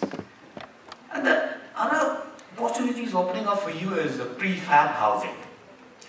I was constructing a small kind of shed this time. I had to go for the, brakes, cement walla, the iron walla, the wood walla. In your time, you will not have time to actually go build a house through the conventional means, conventional system anymore. I have another friend who set up a company in Myanmar in partnership with one investor from Myanmar. They have already set up a company to manufacture prefab houses for eventual export to Manipur. You will be living in prefab houses in the future. This marked a space. Today I will not be talking about the, often talk about tea, tourism, medicinal and aromatic plants, and information technology, and our Umorok, because so many people have said so many things about it. But I just want to bring one thing to your notice about the potential that we have in spices. A couple of years ago, I flew down to Cochin, and I had a very serious discussion with the chairman of Spices Board of India. He said, cultivation of spice in the south is already saturated and we cannot extend it anymore. So they're looking for non-traditional areas. And that non-traditional areas for expansion of spice cultivation is the northeast. There are so many schemes available for you. Up to 35 lakh rupees will be given to you as subsidy if you want to set up an Umorok dry machinery. We'll be able to guide you, dovetail you for it if somebody is interested. The only drawback that we had was that the power situation in Manipur, particularly in the hills, where these Umoroks are manufactured, are still very unreliable, still very inconsistent. We're still waiting for that day. And lastly, I'm talking about recycling. We know, we say recycling is gold mine in the garbage. Sorry for my choice of word, I'm just quoting one Stockholm-based newspaper. They call gold mine in the shit, they call it. I'll tell you how. Recycling industry in Sweden is revolutionary. Sweden is already importing garbage because they have used up all their garbage for their power plants, And whatever organic waste they have, they've converted into a bio manure already. So if you look at the statistics, they've imported, say, in 2014, Sweden has imported 2.3 million tons of garbage. Okay, and made $100 million for that particular import. And something more interesting is going to come. It's called a sweet deal. Sweet deal. When I buy this, when I import garbage from you, you are to pay me. You are giving my requirements, I'm generating power, I'm getting my manure, still you have to pay me $43 US for every ton. So I'm making money. This is called the sweetest deal you can think of. There's no other better business deal than this. Think about recycling. You can make money there. You can adopt one particular area in Imphal, say Koramban area. Do an assessment and think what can you do about it. There's money waiting for you there. The other day, the Honorable Minister for Dona had inaugurated laid a foundation stone for Steiner. Steiner means S-T-I-N-E-R, Science and Technology Intervention for Northeastern region. We will be pumping a lot of money to Steiner. And Steiner is going to give you farm and non-farm support. So in a couple of years' time, we will be doing research, maybe recycling of garbage, whatever it is. So we can look forward to that. But here's the bottom line. We can talk about many other things, even aromatic plants. We can still do without it. but we can do without food, water, and clean environment, and a shelter. So let's try. These are the critical sector that I have identified for you today. Another adage said, you are what you eat. If you eat well, and if you eat right, you don't have to go to hospital. So you are what you eat. So, while winding up, I would like to tell you and look within ourselves. Where are we now? Where am I? Am I from the hills? Am I from the valley? Am I from the rural areas or am I from the towns? Now we have to know where we stand. I met one very influential guy called Mr. Sabyatada from Asian Influence. His idea is also very revolutionary. There are three basic economies that we live. One is mountain economy, one is riparian economy, that's a river economy, and the third one is blue economy. They are interlinked, actually, by a value chain in order to be sustainable for us, in order for your business to be sustainable, in order for your economic model or business model to be sustainable. If I am from the hills, I need to think about the hill economy, the mountain economy. If you're from the valley, then you have to think about the riparian economy. And then the next thing is, how do we connect? How do we converse?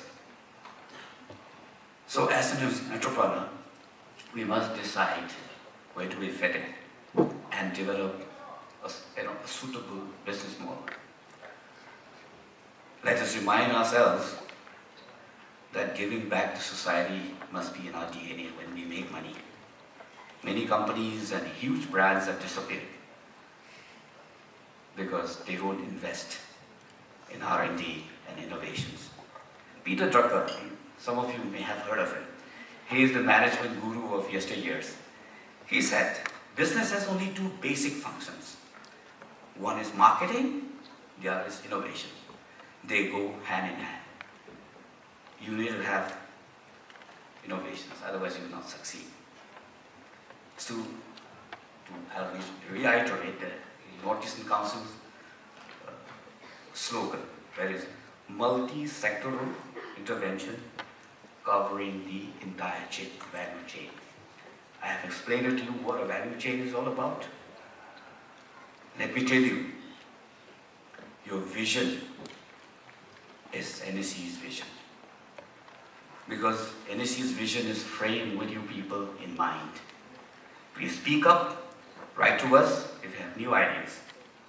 And I want to thank and express my gratitude to the members of the Imphal Hub of Globalshapers, particularly curator Mr. Bankim, and also our own entrepreneur, Mr. Ragesh, and other very esteemed members of the Imphal chapter for making my presence possible here today.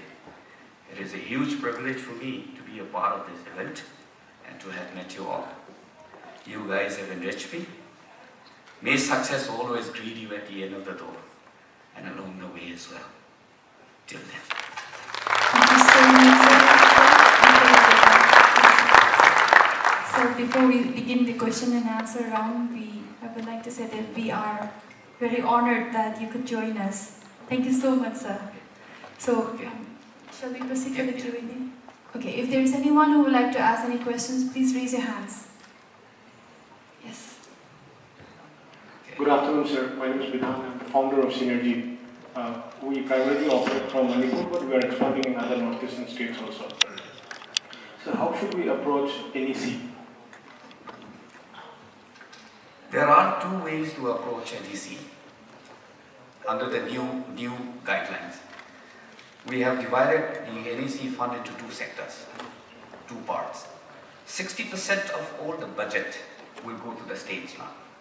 Means we will apportion 60% of the budget that we get for expenditure in the states, in all the 8 states, member states.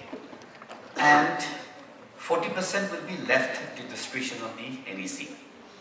So, based on your requirement and the kind of sector that you want to do business. If you have to come through the state, then there's a separate procedure for that. And if you want to come through that NAC portion of fund, we call it the centrally sponsored fund, you have to go through that. And it's all 100% now.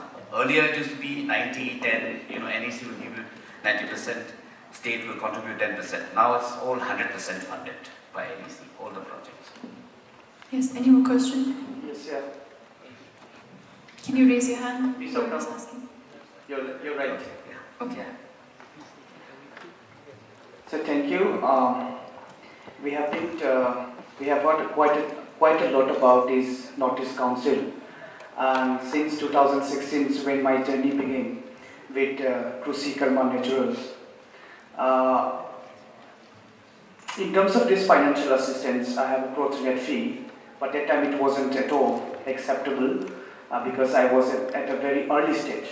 And right, you said, apart from food, water, and shelter, when I said the Northeast Council would be willing to help financially in recycling sector. So here in Imphal, here in Manipur, apart from this intervention in natural farming practices, we are also looking forward to recycle plastics, to reuse plastics, and we named the project as Zero Potholes, and we have initiated the campaign since late August 2018. And as of now, because of certain shortcomings, we couldn't continue it. And I look forward to fundings from Northeast Council. Would Northeast Council would be willing to help if we give our proposals? Definitely. Why not? You're talking about net fee. Net fee is basically a financial institution which gives loan only. Okay. And they'll give certain subsidies, say maximum subsidy will be up to say 30%, 25% maximum. So for Noti they may give up to 30%, 33%. But basically it's a loan giving institution. Unlike the NEC which is 100% granting. We will. Because I have said that your recycling will be in the value chain already. I've talked about the value chain. It should find a place in that value chain. You know what I mean? Yeah. Thank you. Thanks. Yes. One more question. Okay. Okay, I think, first of all, I thank Jamboree because I'm a student, sir, and for the first time I'm introduced to all this kind of new knowledge, and I'm indeed inspired, and we the students, we are not exposed to this kind of things. Here, there are only some students here, but majority are there in school and colleges, and they are stuck in an education system where they cannot rise. So what do you do, sir, to reach out to them and open up their minds? Because our education system is I can never agree with this. So please, how do you reach out to them? Because I really cannot reach out to them, no? And I'll be so how to reach out to them?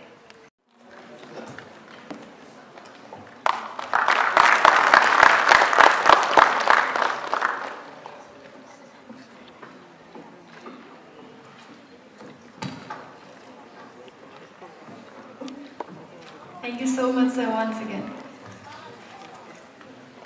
Before we proceed with the next session, I think an icebreaker session is needed because everybody is looking so dull and tired, so we need some re-energizing. And for that, I would like to request Mr. Chinglemba on stage. Ladies and gentlemen, Mr. Chinglemba!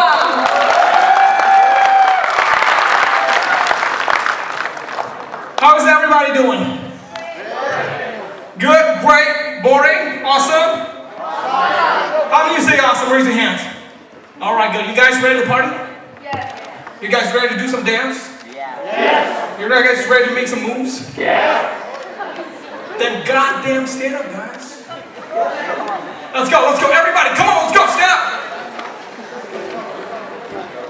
I want to show you guys something, okay? So, the reason, so what I want you guys to know is this. This is a 3 special days. The team has worked with our respected founding curator to make this happen.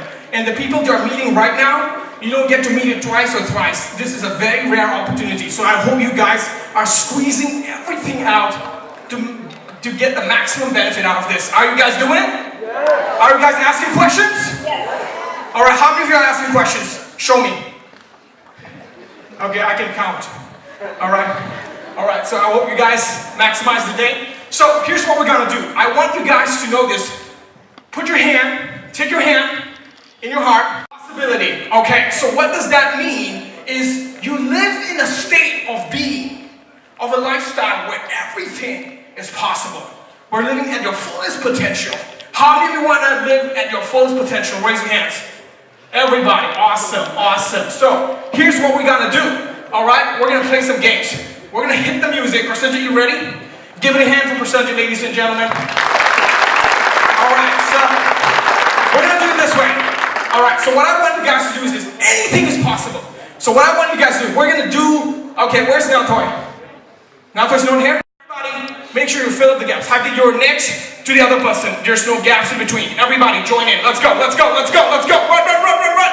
Everybody, move. Let's go. This side. Fill up the gaps. This side. Come this side, please. Yes, come this side. And these guys, come this side, please. Come this side. Everybody, everybody, everybody. Awesome. Oh my God. The party is going to be hot, man. All right, let's go. Let's go. So, everybody, make a distance, 1 arm distance. Put a 1 arm distance. Everybody, let's go. Okay, great. At least 1 arm distance. Okay, great. So what we're going to do is this. Okay? This is going to be a world record. Okay? It's going to be a world record. First time in Manipur, something happens like this. And it's going to go viral. We're making a difference by breaking out of the box. Okay? Alright, so what we're going to do is this. You guys got to practice me. So what you guys going to do is this. First, alright, awesome. I say, man, dude, I got to learn from you, man. You're doing so well. So, what we're going to do is this. We're gonna do something awesome. So what I want is everybody, the first thing you're gonna do is, okay? What I want you guys to do is, have you all given a 1 arm distance? Now hold each other. Oh, some boys are lucky, man. All right. Okay, good. So what we're gonna do is like this. All right, let's go. So we're gonna do it like this. First, let's get sexy. Yeah? So what you do is, can you do it? Guys, on the count of 3. Everybody ready? 1, 2, 3. Go! Ah, yeah, I like that. All right, good. So we're gonna add to this. Okay? So all of you, what I want you guys to do is this. All of you hold your hands. Everybody hold your hands. Everybody. Come on, let's go. Okay, what I mean by that is this. Hold your hand like this. You guys got it? Okay, awesome. Okay, great. So what we're gonna do is like this. I'm gonna play a music, and have you ever seen World Cup? Have you guys seen World Cup? Do you see all those flags, people making flags and all that? Do you want to do it? Yes. So, how we're gonna do it is like this. Percentage, brother, hit the music, please. Increase it, please. Everybody, can you feel the beat now?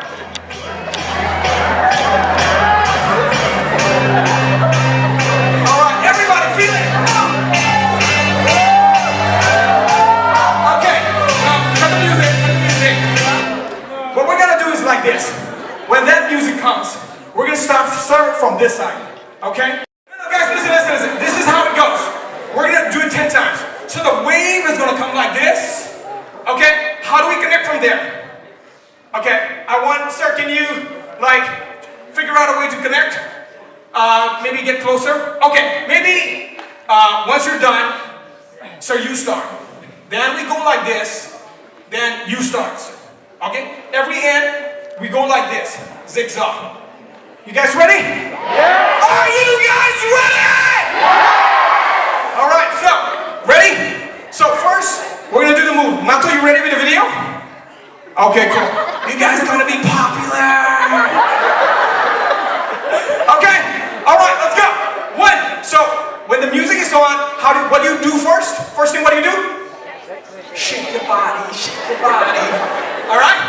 Alright, so, 1, 2. I'm gonna go. I wanna join, man.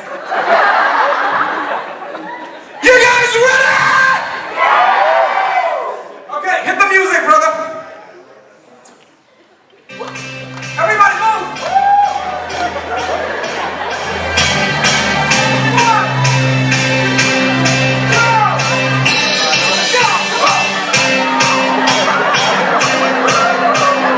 Wait, pause it. Just a minute, pause it.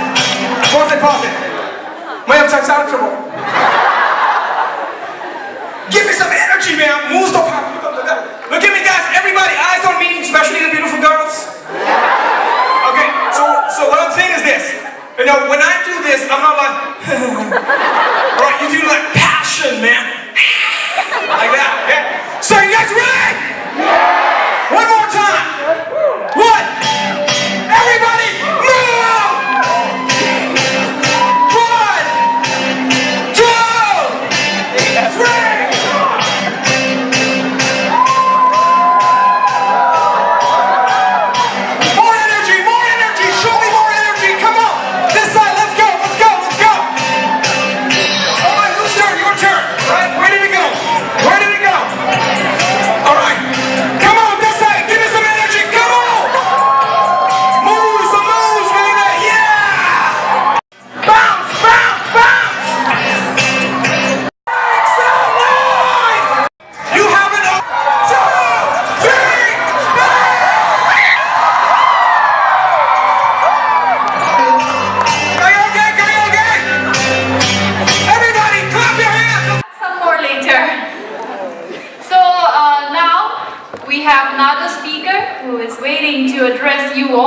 And I hope everybody is re-energized to absorb more knowledge.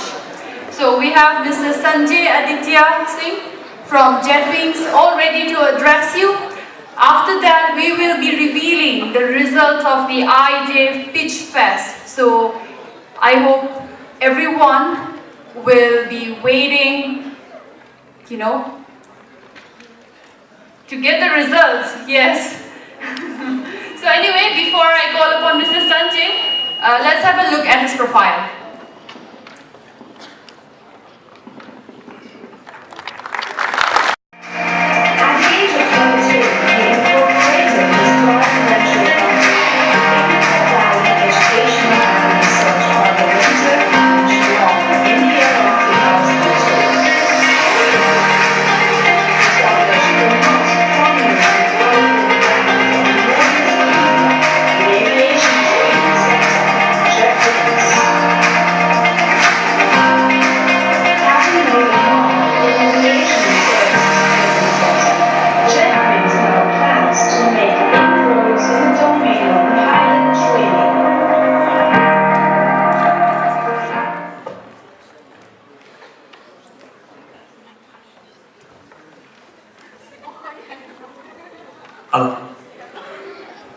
Hi everyone.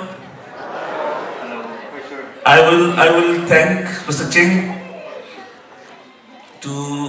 for such a great session, because speaking after a lunch session is like trying to wake your children when they sleep. You'll tell them stories and they hardly have anything in their mind. First of all, I thank our curator, Mr. Bunkin. My thanks to Armstrong sir. It's really, I never expected that I will have this kind of crowd, listeners basically in Imphal. Yeah, that can be changed. How you put it? Yeah. This is the right.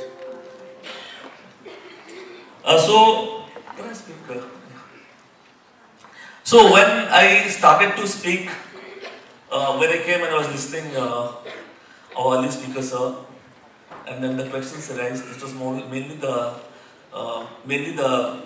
entrepreneurs or upcoming entrepreneurs. So when I worked on a subject, the subject is job prospects with changing time.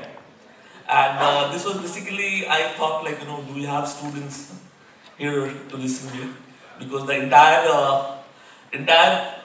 work that I have done in this slides are basically for the students and who are looking for career ahead.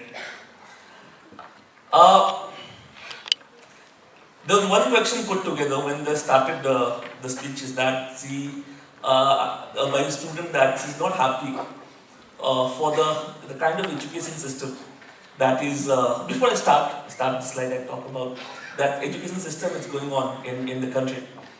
And we should not be happy about it.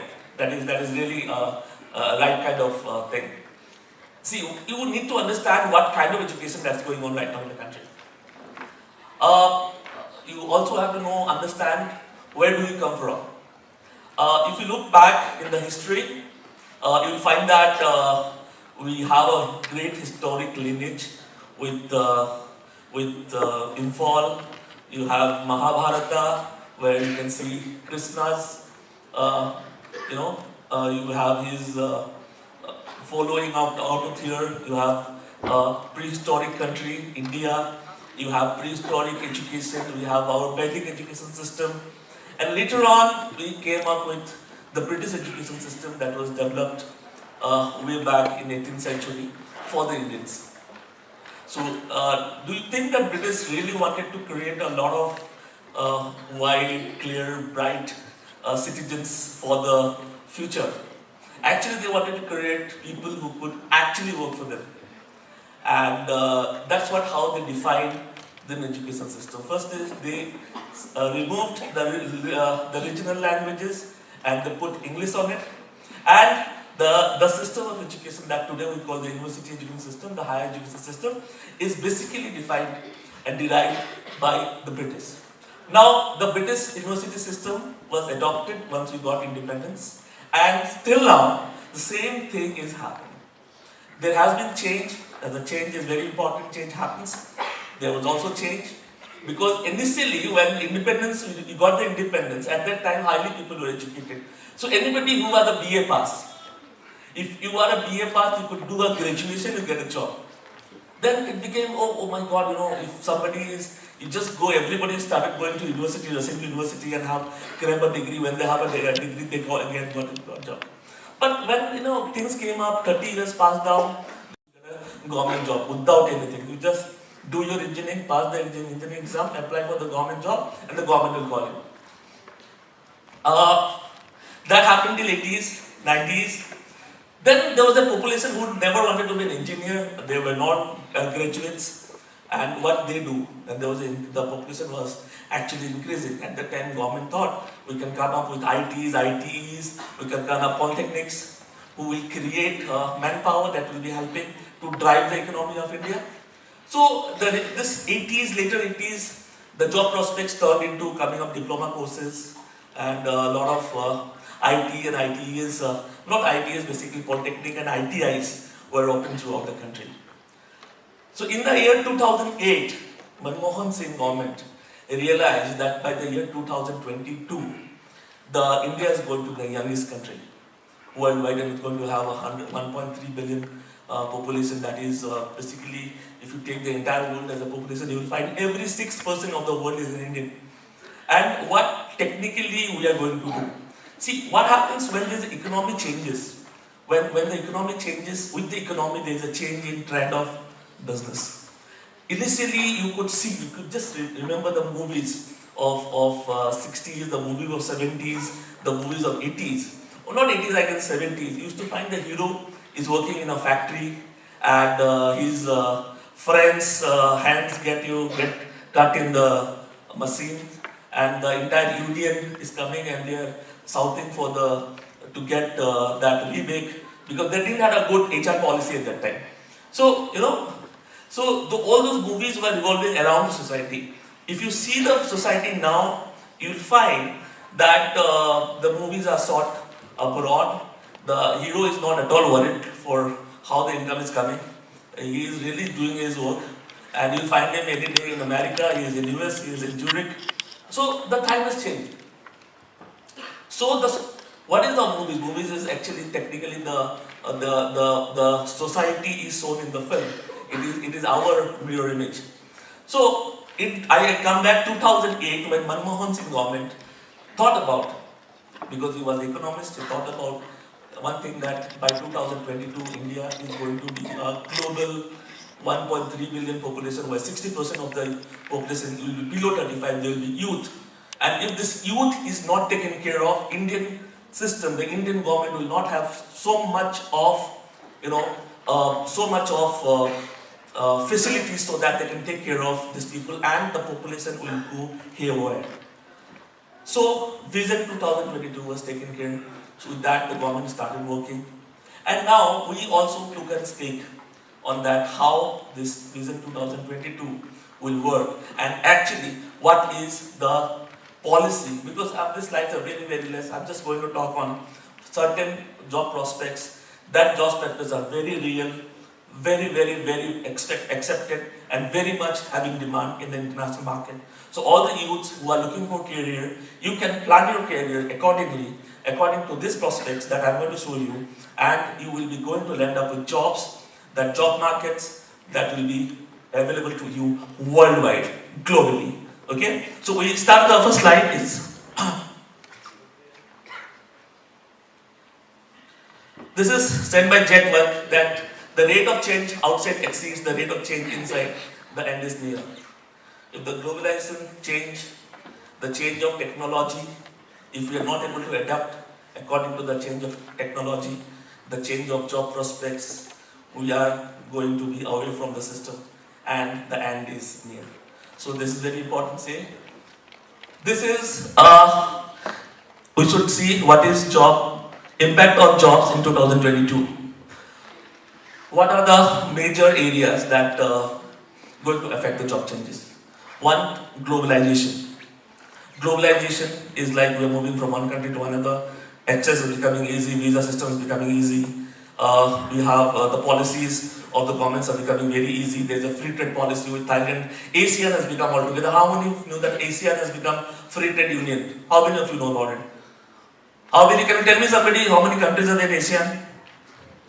Let's make it interactive. Huh? You name them? Thailand. 1. Cambodia. 2. Laos. 3. Vietnam. 4. Brunei. 5. Malaysia. 6. Indonesia. 7. Singapore. 8. Philippines. 9. Myanmar. 10. Good. And excellent. Excellent. You will get a gift from me. Okay? Thank you. And what's your name? My name is Pradeep sir. Round of applause for Pradeep. See, these 10 countries came together. These countries, 10 countries came together, where there were some leading countries like Singapore, there were countries like Malaysia, who were very advanced, and there were countries like Vietnam, like Laos, Cambodia, they were very poor. So they say, let us do one thing, we need good clothes, where we are paying a lot for our teachers. Let us not do that. Let us do ITES in Singapore and do some services for America, Europe, get the tourists here, give the service to the tourists, and all these things can be shifted to Cambodia and Laos. What we can do is that you can have a free trade system. Then China said, no, we already have a big economy. If I get into this, these people will come and do. Because China has really this reserve thing, because they do not reveal what they are doing. They just come out with something. And India's thought, still thinking. And whenever it comes about Southeast Asia, they talk look-east policy. And I don't know what that look-east policy looks about. I've been working last government, I have went with governor minister himself. I traveled twice to different countries of Southeast Asia, where I was named, traveling with him, I became one of the prominent individuals working on Southeast East policy. that was revealed by the Chinese government in the 250 most influential people in Northeast East Locust policy. They would put my name, but nothing came out practically. See what happens. Locust policy will not be possible until you open the doors, until you open the doors, until you open the gates, until we go and really do free trade, until we do the exchange of systems, until we curtail the trade policy, until we change the trade policy, things will not change. Now what these countries did, that they didn't wait for anybody, they got together. Now they have 5.2. Almost half of the Indian population, they got together and they now have a free will trade system through which anybody can travel from one country to another, one country people can travel to the other country, and accordingly they are shifting their industries. Accordingly they are going for higher growth prospects where each people from different state can just move in. They are coming and from last, it's been 2000, last year, 2017, they have become Asian, and now the trade as expected in next 5 years, they are going their equivalent to the European Union GDP. That is going to be what is looked at Southeast Asia.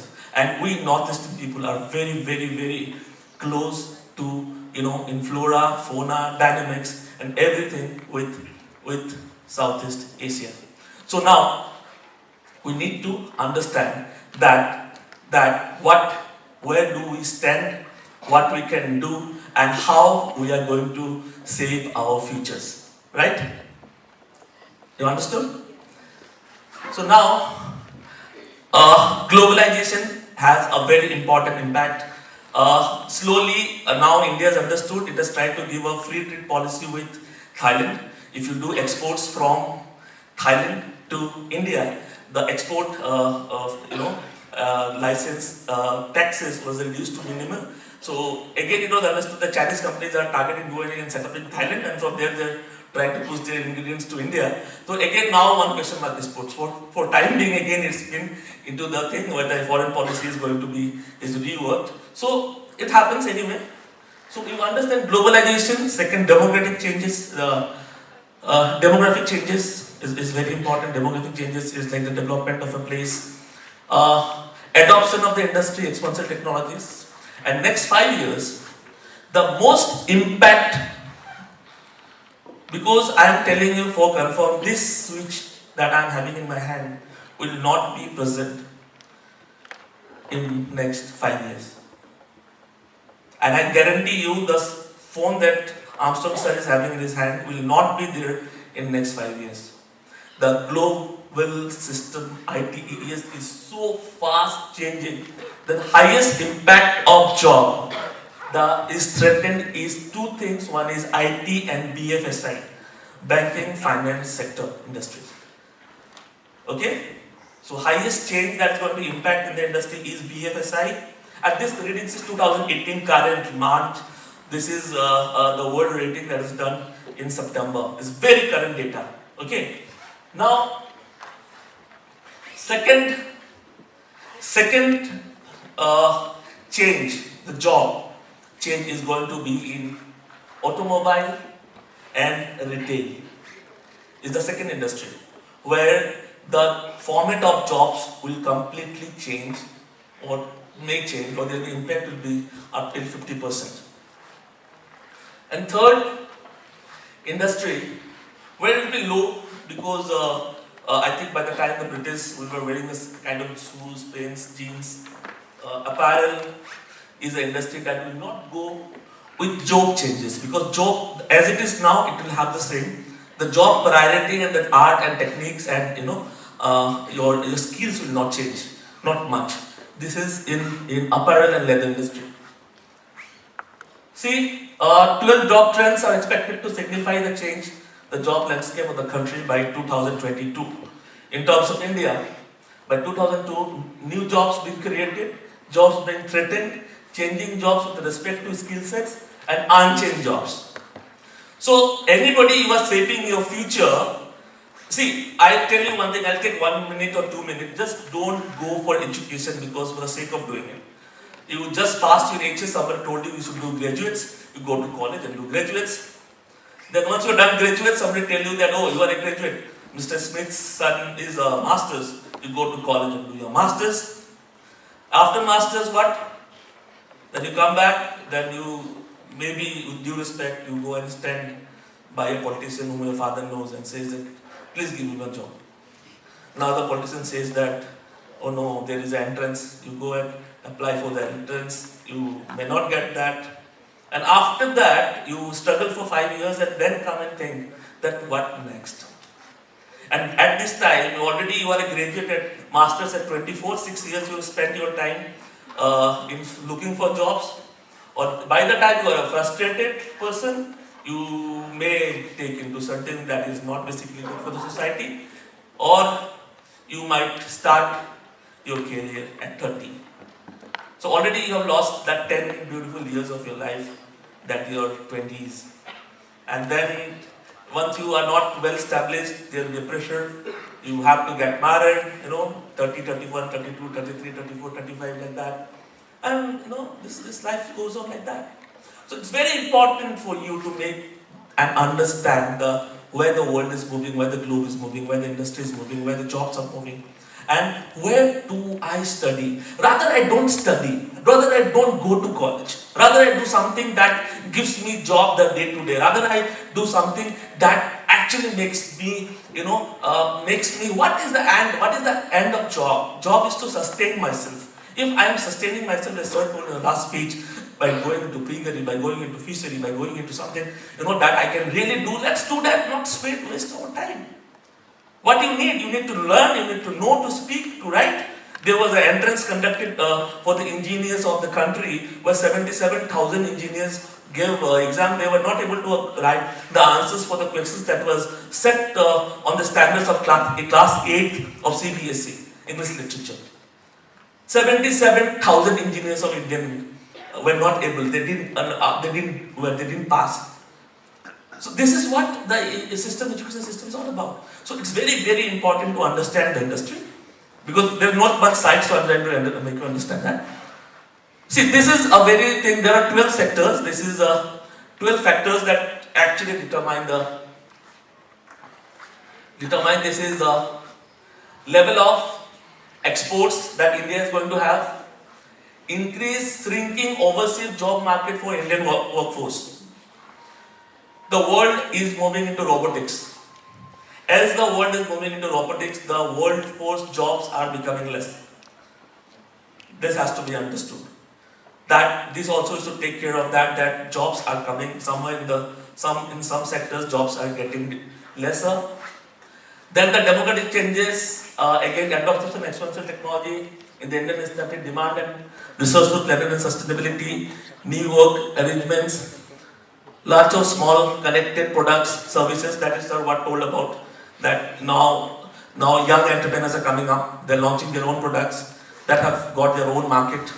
And 80% of the total employability is looked at entrepreneurship that is coming at small level, small scale industries. So these are the entire prospect that is basically looking at the job change market by the 2022.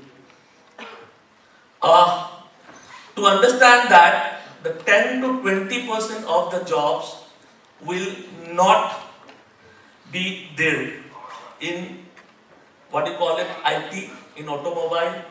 There will be 5 to 10% of the jobs, textile mein 5 to 10% of the jobs, BFSI mein 15 to 20% of jobs, and retail mein 5 to 10% of the jobs. These jobs don't exist today. I'm talking about 20% of the jobs in IT does not exist in 2018, that will be there in 2022. Right? We don't know that. So what you can do? You can do IT engineering, for example, because that will take 4 years time. By the time you pass out, you will have something. You got a point? So there are 20% of jobs that we don't know today. So in these jobs, there will not be competitors coming in. Because in fact, nobody knows about these jobs. How those jobs will be. So there will be around 10% jobs, there will be 20% jobs, and there will be 10% jobs in retail, 20% BFSI. If you go for textile, there will be 10%, automobile 10%, and there will be IT and there will be around 20%. Now 60 to 65% job system will change. The jobs will not look similar, right? For example, I just came to Manipur and I went, there's a delicacy called OK chicken, okay? And I found OK chicken totally different. So this is called, you'll not find the similar. It's no more that OK chicken. It's a refined, new, better, You got a point? Just I'm trying to make you understand that how things change. Right? So if I'm attuned, I don't know the address of the new one, then I'll be lost and I'll go somewhere else. Right? You got a point? So this is how a change. And now 20 to 30%. In IT, 20 to 30%, automobile 10 to 15%, textile 15 to 20%, BFSI 20%, and retail 15%. Only 20% of the jobs are the same. I'm not referring to IAS officers. It will be same.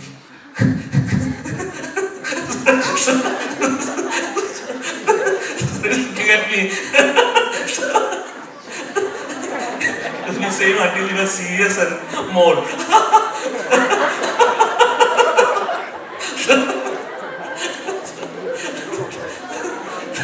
They don't mind. What they will do, they will just take out a gadget and they will employ. New technology, they need people with this technology and they will come and stand. So policy makers, don't worry for them. They have some way to take out policies and they will make the difference. So, but for us, it's very difficult. We have to get attuned with the system. So, this only 20% of the jobs will be same by 2022. Where are we standing now? Yeah? 2018. What is 2022? How many years? 4 years. The 4 years, there is so much change that's going to happen. Only 20% of the jobs that are there today will be there in 2000. Otherwise, around 60% of the jobs will exist, but the way you do it will change. That also applies to newspapers. That also applies to televisions. The television might be there, but it might sit to handset. Nobody might watch it in the TV. You got my point? So these things will change. The system will change. Now, this is a description about automobile, textile, retail, BFSI, IT, BPO. See, this is a very important slide. Very important slide. I want all of you to note it. This is the internet uses of India. And see where we stand. We are a superpower. See. So now I will talk about ITES. Now 4 slides will be for ITES only. Okay? India's indigenous tech talent has taken several global tech giants to success. Hence, it's no surprise that India's top 5 emerging jobs orbit around technology and technical skills across sectors.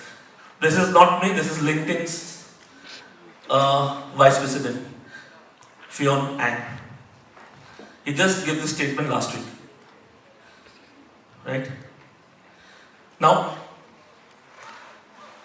this is a global report 2018. The role of mechanical learning engineers has grown 30. This is about India.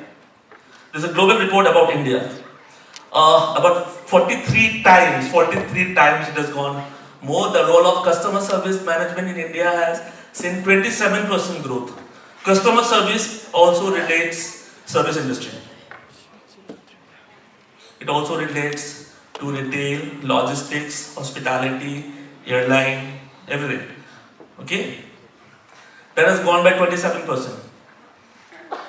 Mumbai and NCR is witnessing maximum competition for the role of data scientist. The report estimates that in 2017, India contributed 22% data scientists migrating to Singapore. The role is also among the top 5 Australia, New Zealand and Southeast in Father says. Over 50% of machine learning professionals in India have a bachelor's degree and are trained on the job. With this, I tell you, connecting the dots, that actually the apples, Steve has talked about.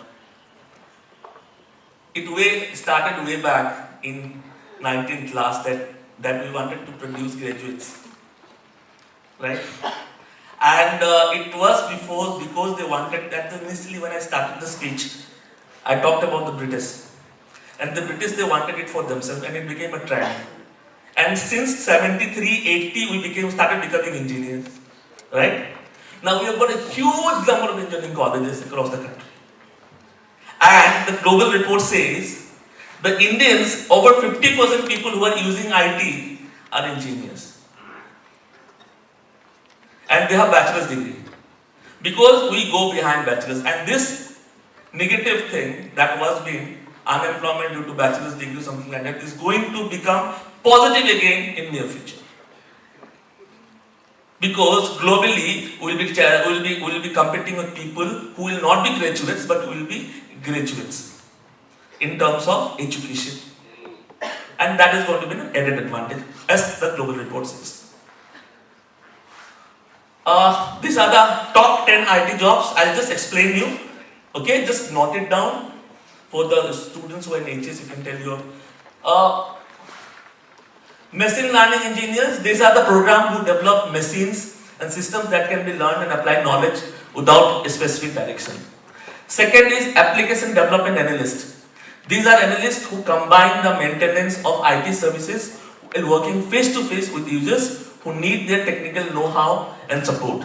This is a very high-end thing because nowadays people don't have time. I buy something, I don't know how to operate that. Immediately I have to call the support system. Support system will directly connect it to analyst. You call them application development analyst. Application development analyst will ask you, give me 2 minutes, I'll get into your system. In 2 minutes you'll get into your system. Then yesterday you were chatting with whom? So the question might come because he's also seeing your Facebook, he's into your everything. This is how, and they will get into the problem that you have been facing off and they will correct it. So this is a very, very important application data system analyst.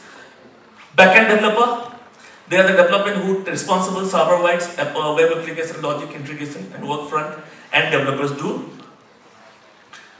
Fourth is full stack engineer. These are like the normal engineers who are front-end users, combination of HTML, CSS, JavaScript, coding, building everything, website, backend. This was the job that will be there for the computer engineers kind of job. This is fifth, data scientist. There are so many datas. You know? You don't know. You don't know. Every time you are clicking,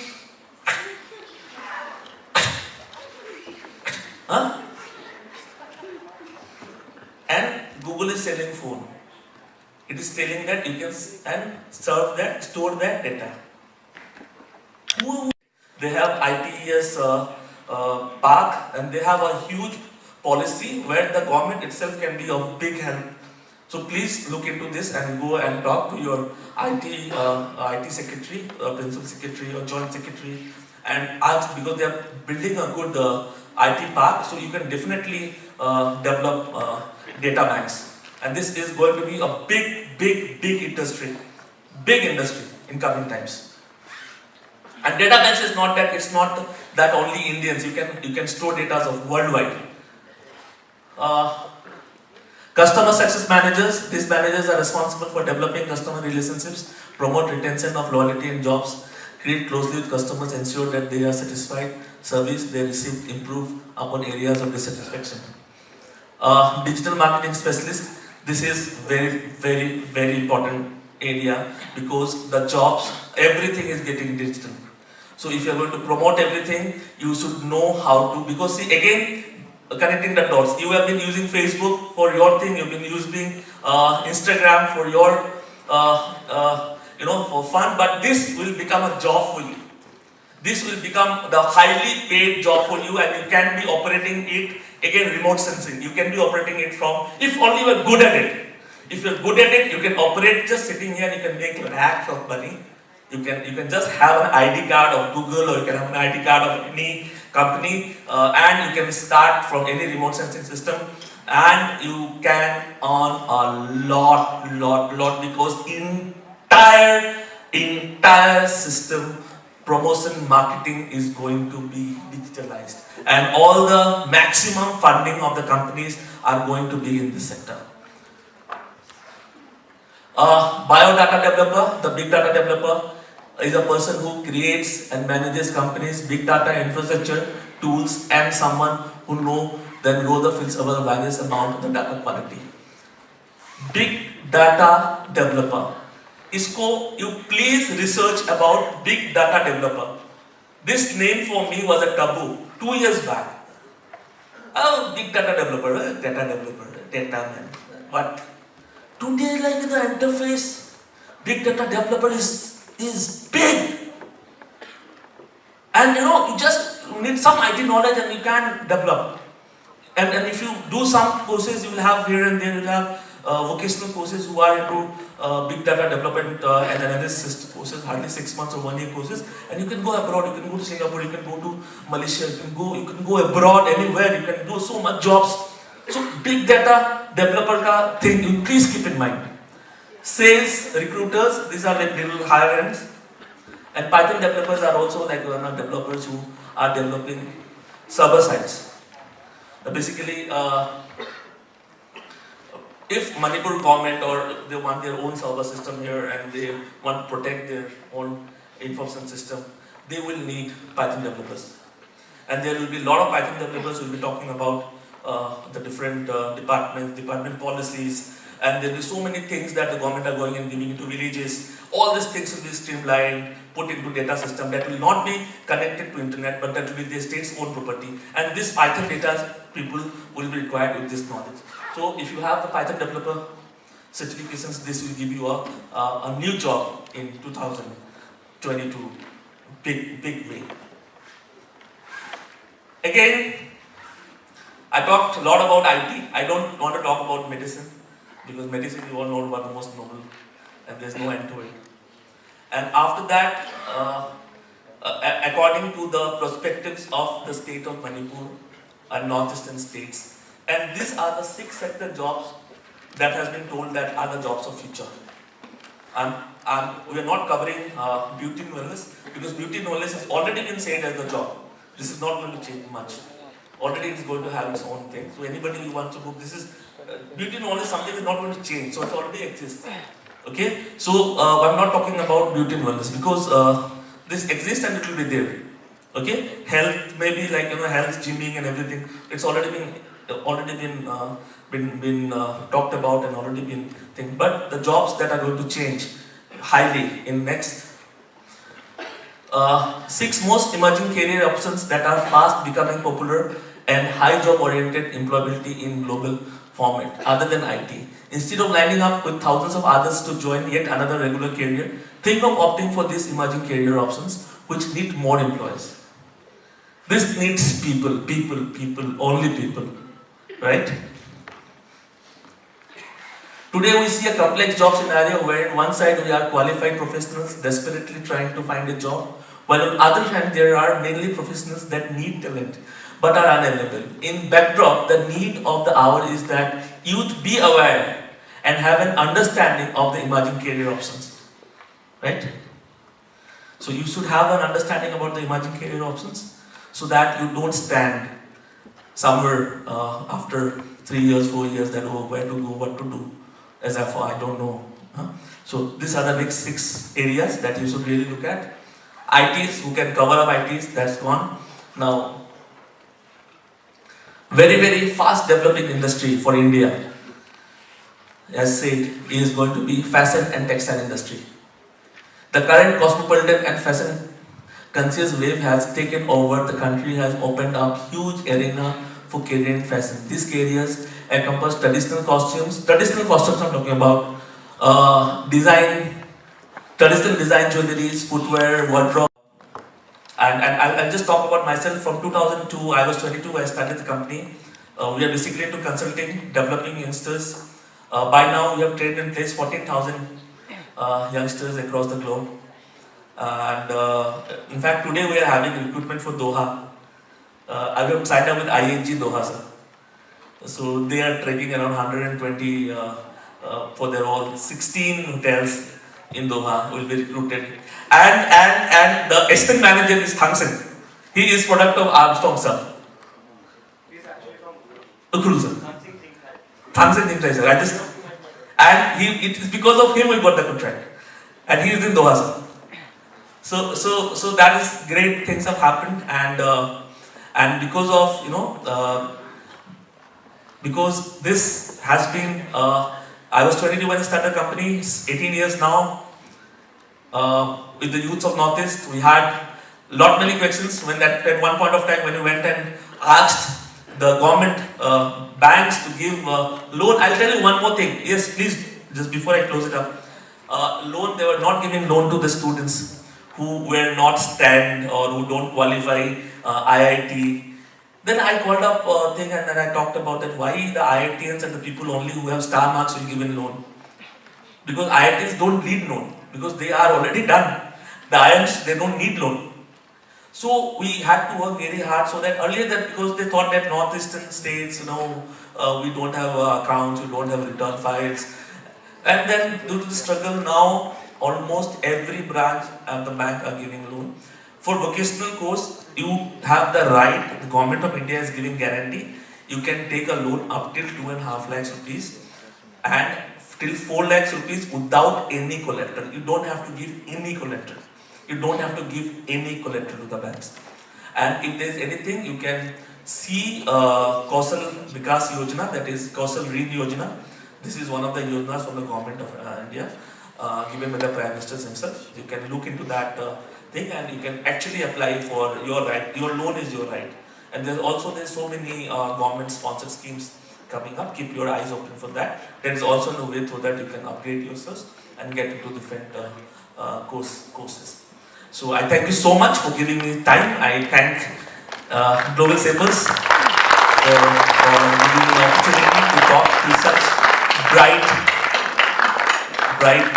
students, entrepreneurs, officials, boys and girls. Thank you so much. Yes. And first of all, there is a request that if you could leave this PowerPoint presentation with the organizers. They've already taken it. Okay. Thank you so much. So, my question is that if you see the development pattern of other countries and majority countries in the world, it is basically from primary to secondary to tertiary. That is, from agricultural, they have jumped into the manufacturing sector and then they have gone to the services. If you see the pattern of our country, it has a very peculiar pattern.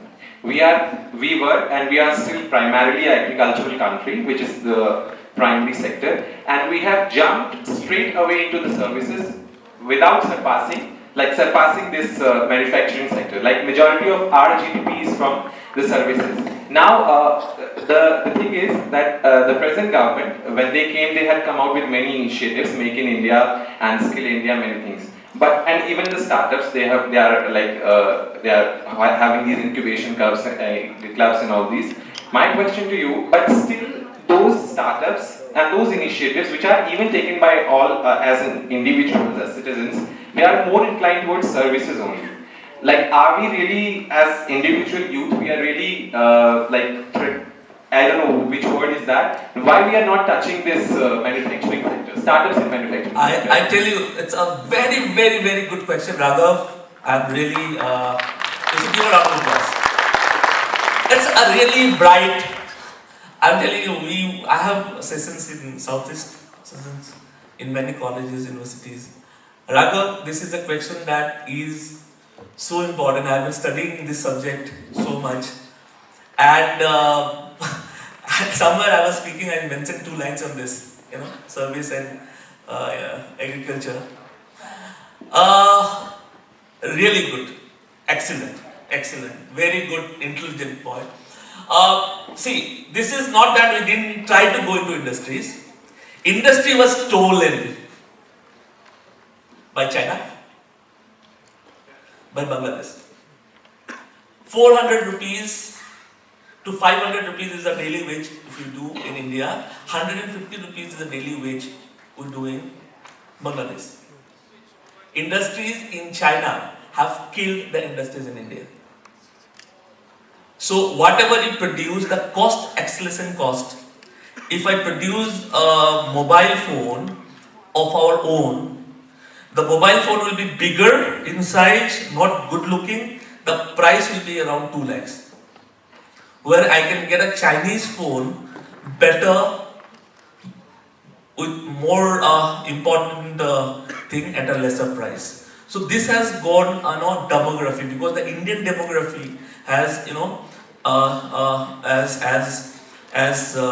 shared the boundaries with China, and the development of China in the last 25 years was so huge that in India we were trying to bring in emergency. We're trying to bring in fight between the communities. We're trying to fight between the religions. We're trying to settle our scores. We wanted a particular prime minister from particular state, particular family wanted to rule this country always. They just bought a policy from Soviet socialist from Russia.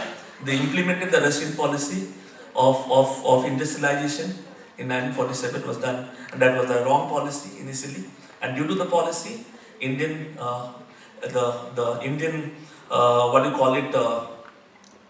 the revolution industry that completely failed by the year it reached 2060s and 70s. And in 70s, India had gone to emergency, where Indian political system was so bad that India had no money.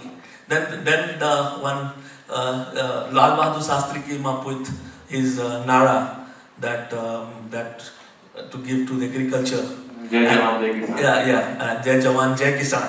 Well, one front we have to keep track of the frontiers, and on one side we have to take care of the agriculture so that we have food. बाद में हम लोग देख लेंगे क्या करना है.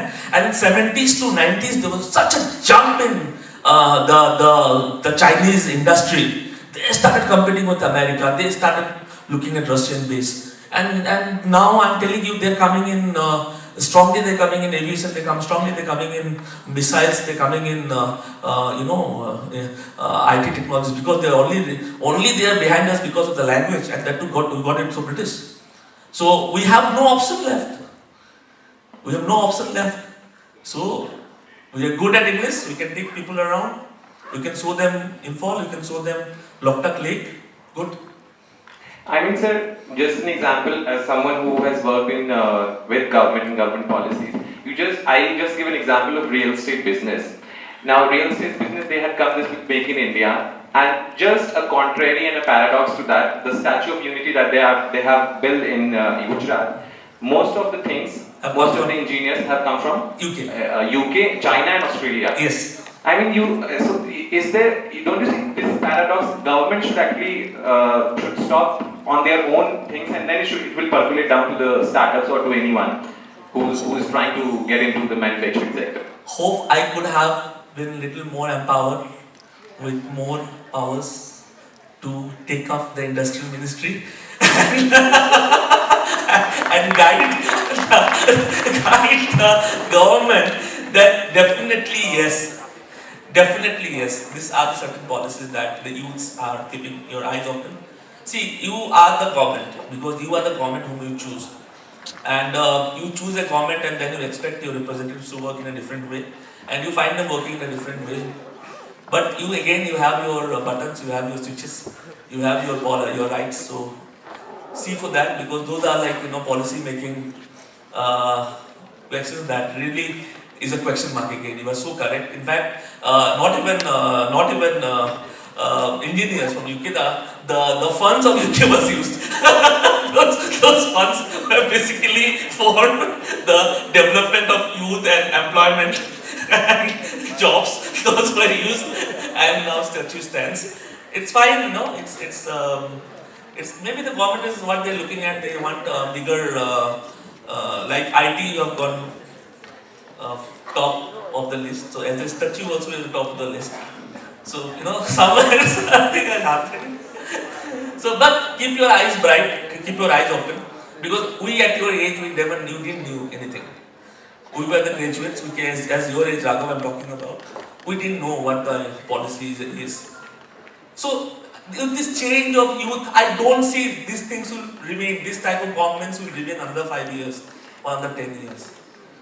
No, I'm telling you, next 10 years, as this youth know whom to vote, how to vote, where to vote, the things will change. Because see, our politics is our reflex. And until we are pure at it, we are clear at it, it is there. You can just put it, right? Thank you. Okay, thank you so much. Thank you. We will take one more question from the audience. Anyone? Hello, I'm Namrata. My question is little personal. The question is that, usually I have selected for tourism hospitality management in Manipur University, but my parents say that there is no scope. What are you going to do learning this course? There is no scope in knowledge in Manipur. So the thing you have also talked about the hospitality tourism, there is scope after there are a lot of scopes after 4 years. But right now, why are they saying this? There is no scope of this course in knowledge and Manipur. Why did they say? Who said there is no scope in hospitality and travel tourism? My parents said it. My relatives said it.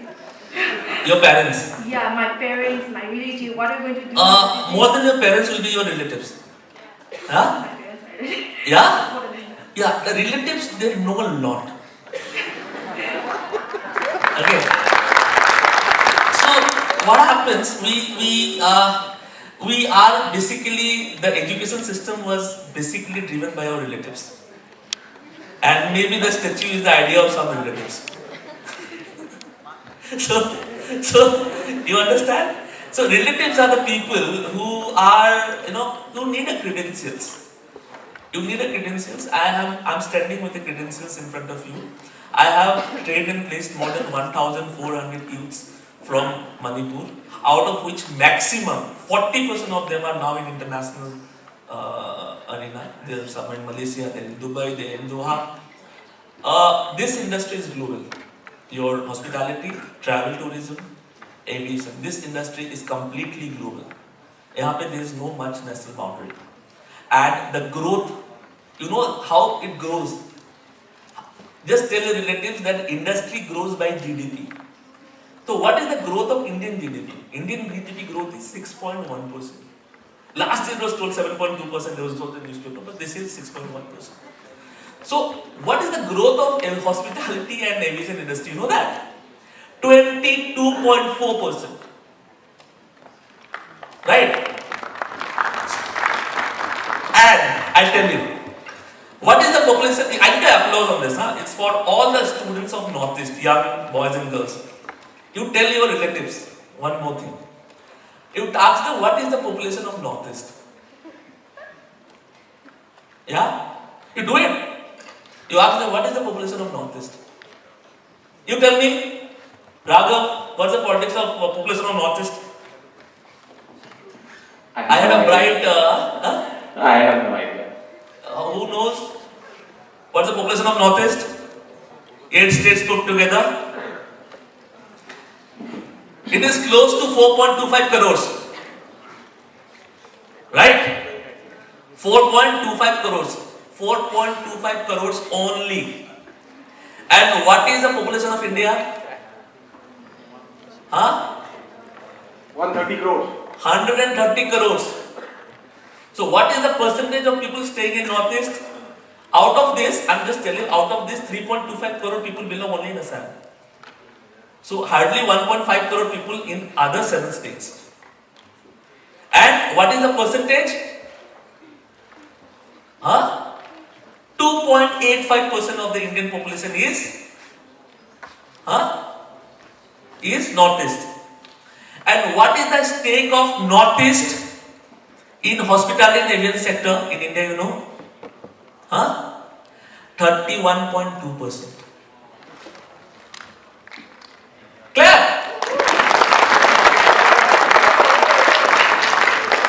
31.2% of the total people employed in aviation and hospitality industry in India are from Northeast.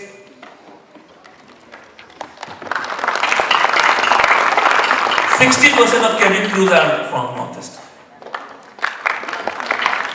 44% of cabin crew working abroad in international airlines from Indian origin are from Northeast. Got it? Yeah? And we have 100 new 5-star hotels coming up in India. 100.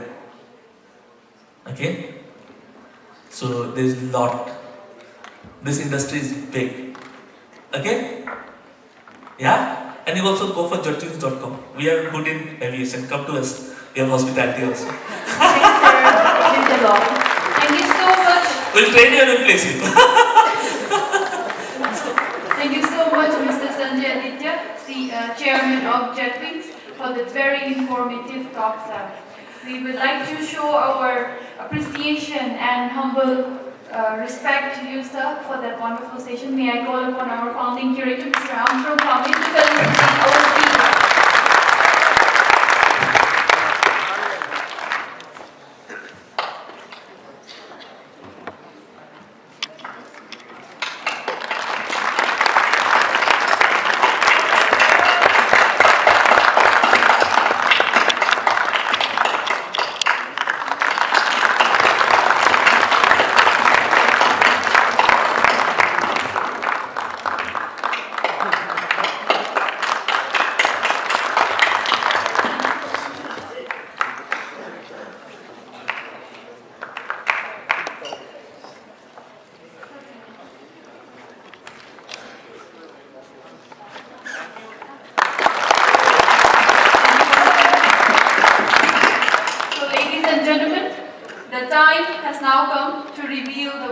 Of the IJ Pitch Fest. After 2 screening rounds of pitching and face-to-face interview, we shortlisted 11 finalists who presented their 3 minutes of pitch followed by 7 minutes of Q&A to 3 external juries, Mr. Arvind Agrawal, Mr. Shubhadeep Sanyal and Mr. Sam Kumanthan. Now, we came to a twist while selecting the top 3. Because there is a tie in the second phase. So we have decided that there will be no third prize and that there will be 2 second prizes. The cash prize will be adjusted as second prize plus third prize divided by 2. So the second prize winner will get cash awards of a total of 37,500.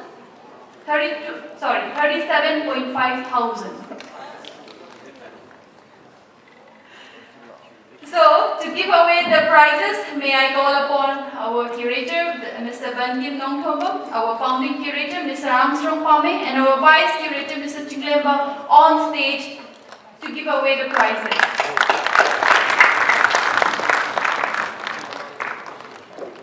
So, in the second place, winning a sum of 37,500 and a certificate are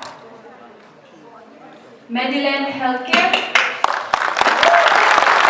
and Tarek Foods Private Limited. Medillion Healthcare and Tarek Foods Private Limited. Please come up on stage.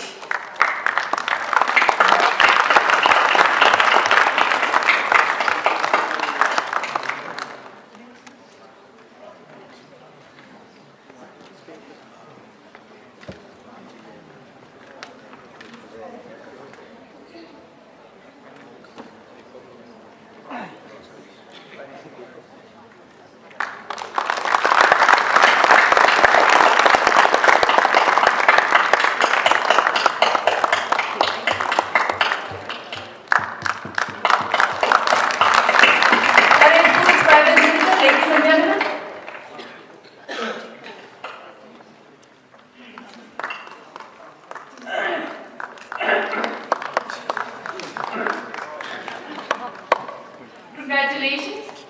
Now we have Medillion Healthcare.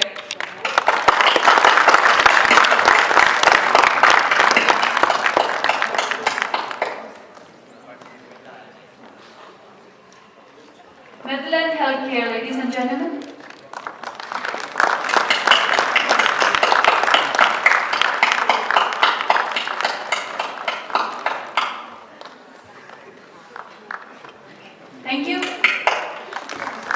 Now, in the first place, winning a sum of 1 lakh rupees and a certificate is Aztec Sports. Congratulations,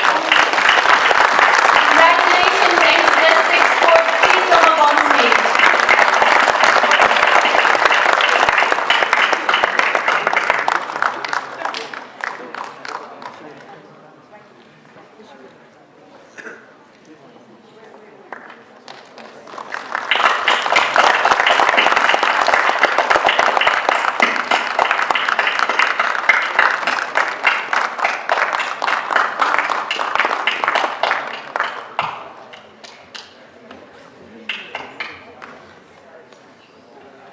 I would like to request our top 3 winners if they want to present your pitch. Yes? You'll be given 3 minutes each.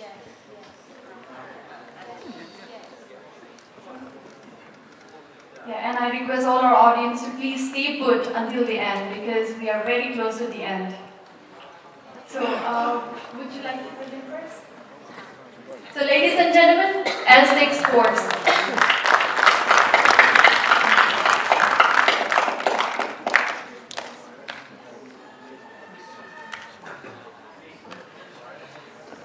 Thank you all.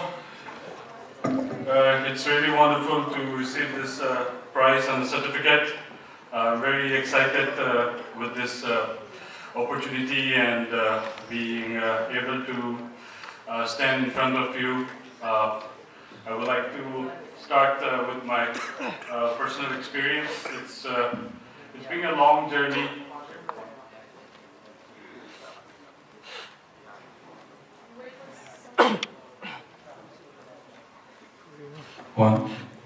So it's been a long journey.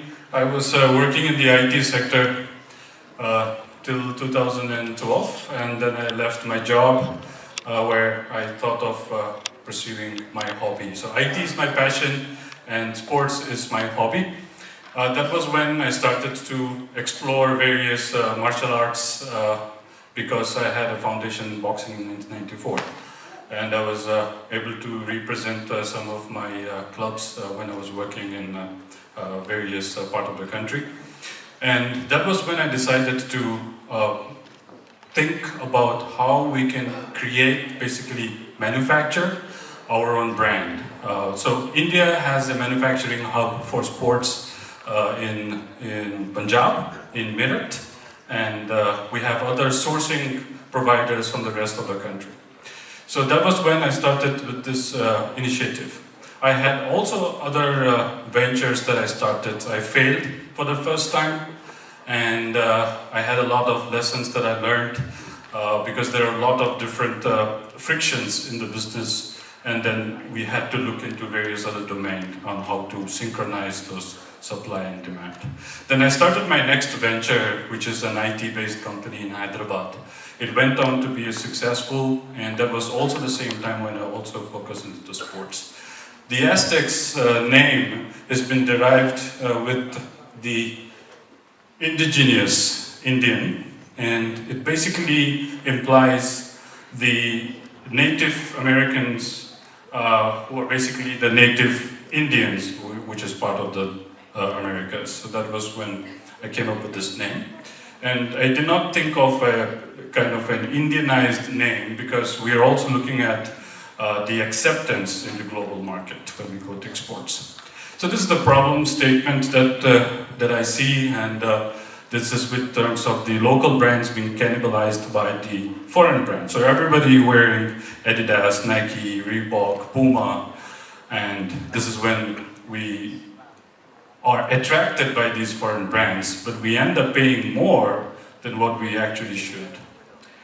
The solution is to focus on the manufacturing sector, to be local and be able to provide the consumers with the low cost of production and then pass on this particular lower cost of production as a lower price to the customers. So Make in India initiative, and that's when we started with this brand. So it is the sports brand of Manipur, although it's a produce of India, because bringing the entire knowledge of manufacturing and equipments all the way from Punjab and the rest of the country to Manipur may be a humongous task. So why not leverage what is already existing over there and try and create a brand at the initial phase so that we do the part of the packaging, we do the tagging, we do the branding, and then final assembly of these materials. Although we've started working with some manufacturing partners from Punjab and the rest of the country, but we will be planning to have some of the knowledge transfer from these manufacturers, and so that in the social region of the Northeast India, we can leverage our youngsters, we can leverage our human resources and put in place the manufacturing so that we can produce locally. The product line we started with football, and right now we are manufacturing official size 5, the official weight of 2.4 pounds, which is the official weight for the international matches. The quality that we're using for the football are FIFA approved quality, because I've seen various brands are coming out from this manufacturing, but the raw materials are the same. So, and it's only about the branding thing and how the brands are getting positioned. So if you compare the price, you will be amazed to know that the brands are higher cost, promising to deliver you with a higher quality. It does not really make sense in terms of where these brands are getting produced. It could be manufactured in some part of Vietnam or Thailand or Bangladesh, but it's the brand that is really important. So this is where we started to focus on the football, and then boxing is another very popular in this part of the country. Then badminton, sports shoes, and the mixed martial art products. These are our initial product line. The market background that we see today in the Indian sports sector is about $2.7 billion, and it is growing at an annual rate of 40% every year. So we see the expansion in this sector, which is increasing and is expected to be $10 billion in the next 5 to 6 years. So our focus was to be able to at least achieve 0.1% of the total market in the year 2020. Another information here is our unique selling proposition, the USP. So every time, not just in sports, when you go to your employers, whenever you go to your sponsors, whenever you go to an institution, you are branding yourself. You need to have your unique selling proposition, and so is our product, which is the price factor. So we are looking at reducing the cost of manufacturing by locally producing in India, and also by sourcing some materials from the Northeast, which is coming in the next half of 2019 and 20.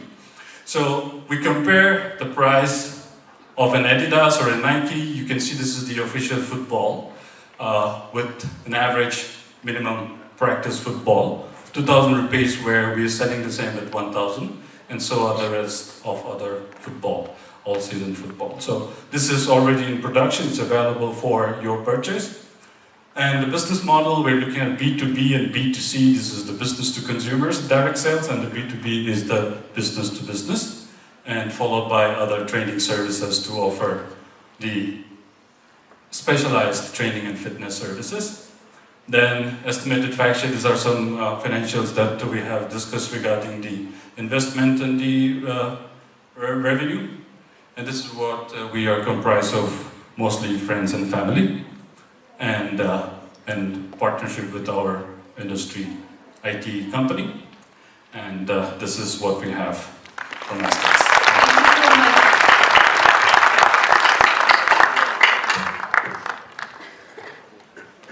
Next, we have Maryland Healthcare. Can we stick to the 3 minutes time slot?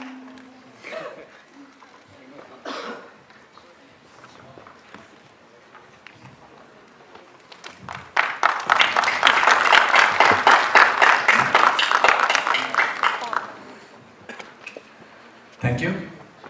So thank you, Globalshapers, and all the organizer, all the sponsor for this program. So I'm Dr. Pivarel, and I'm also known as Dr. Dayanand. Actually, I'm a medical graduate. I just passed out my MBBS, And I started this company when I was in second year of my college. So guys, all the youth here, don't wait for the time when you have money or when you have time to start a company. You start from your college. This is my humble suggestion. So this is Medilane. So we founded with my co-founder, Dr. Pinky. So our logo stands for holding the hand for the patients who need medical help. We launched in the month of January this year. We will find most of the ambulance lying there in the Rims and Jennings nearby. We will bring them to make it service to you. And we also provide free ambulance service for any accident patient. Right now, we're also providing free ambulance service of any accident person in Greater Imphal area. The number of patients so far we transported is 1,430. And only accident patient in Manipur, there is no habit of calling ambulance during the time of accident. Out of that, only 10 is for accident. But every day you will find accident somewhere and somewhere. So this is our ambulance team, this is our ambulance, and this is during time of accident, we help some patient. And this is second problem what we are solving, that is providing 24/7 nursing care at home, physiotherapy, home sample collection, and health attendant, even doctor home visit, medical equipment rental service. So you need not to buy costlier medical equipment. Now you can get rented only by, say, paying 100 rupees per day for a cost around 50,000 rupees. So now we provide also medical oxygen home delivery service. So this is a number of figures what we done in last 6 months. So this is how we went for the home visit. And this is our Medilane health card. We have 20,000 plus health card, subscriber for this card. This is a loyalty card. With this card, people can get concession in Babina, Sida Hospital, and most of the healthcare providers, service provider in the state. So this is our market expansion. We are trying to focus our market in the northeastern state. That is 50 cities of the northeastern state for the Medilane ambulance in the next 3 years. And the home health care, it is 10 cities in the next 3 years. And Medilane health card, it is 20 cities in the next 3 years. So, scope of employment generation. Right now we have 75 plus staff in our organization. And this is an area, home care is area we can create more than 3,000 jobs in next 5 years in entire Northeast. Because in order to keep one patient service 24/7, we need 5 nurses. But imagine in entire Northeast, we will have at least 500 patients who need regular visit per day. So out of that, 500 into 4, it will be around 2,000 nurses will be required. This will solve a real problem of the unemployment in the state. So Medilane health card, and this is our revenue for the last 10 months. And this is our expectation for the next 5 years. And our achievement, we are selected in Manipur Startup Fund, and we got our funding. And we also got first prize in Manfeed, and we also incubated by IIM Kolkata. And these are our services. This is our team, and thank you. Thank you, Medilane, and congratulations once again. We now have Taret Foods Private Limited.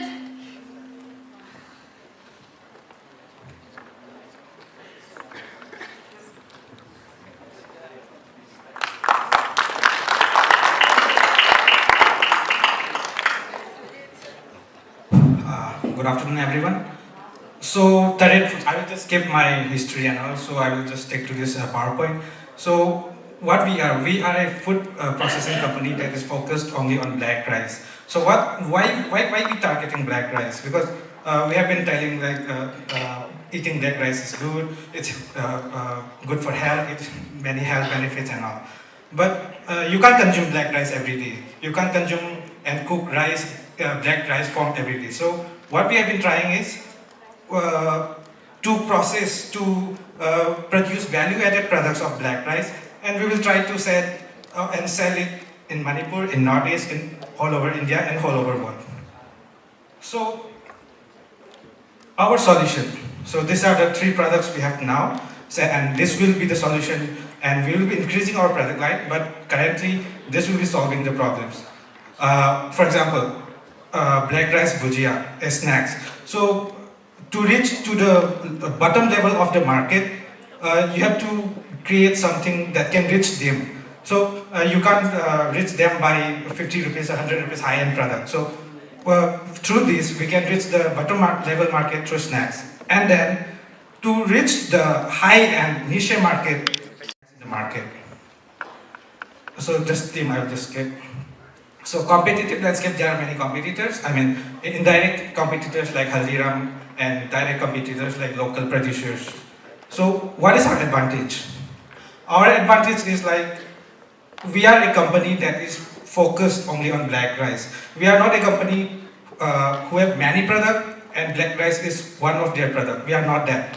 What we are is, we are a black rice processing company.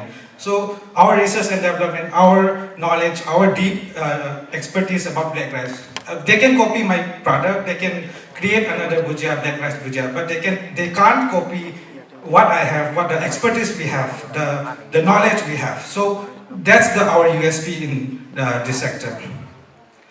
This target market, 12 to 50, healthy, exotic. So this is the market size. 35,000 crore by 2020. That's the Indian snacks market. I am not saying about the world. It's Indian snacks market. 35,000 crore. So the bhujia, if we can introduce, if we can at least get 0.01% of Indian snacks market, it's already in terms of crore. So similarly, the black rice flags, if we can at least cover some percentage in terms of decimal point, then the target is by 2021 2.6 to 3 crores. Only in Indian market. I am not considering the world market. So this part I will just skip. Sales channel, what we are targeting is through distributors and all. Our business model is like this. Revenue model. So manufacturing model. So we will be manufacturing and all the distribution sales, everything will be done through a distributor or a retail chain. And one more model we are trying to create is subscription model. Suppose you want to have black rice flags, and for 1 month what you require is 2 or 3 boxes. So we can create a website, we can sell pan India, and we can send every 1 month 3 boxes of black rice to one consumer. So that way we can reach whole India without the middle broker or the agent or retailer. So societal impact. So if Manipur is particularly an agriculture state, so we can't just tell the farmer to take up agriculture without any profit or without any livelihood. This one. So normal rice, suppose what they get is 15 rupees to 20 rupees per kg in paddy form. What we are paying for black rice is double that and sometimes triple that. So for the same amount of land they are growing normal rice. If they grow black rice, they will be increasing their incomes a lot. People will say the production of black rice is less. Even then, it's not half. It's almost 1/3 or more than half. So 3 times into, suppose for 1 kg, 15 rupees. So if I buy 1 kg of black rice 45 rupees and normal rice 15 rupees, the farmer will be getting more cash to them. So we are not, the process is already started. We have around 25 contract farmer, black rice farmer, and we will be expanding this, and I think we will be increasing the growth of black rice in Manipur, and we are hoping that in the next 5 to 10 years, we will bring a black revolution in Manipur. Thank you.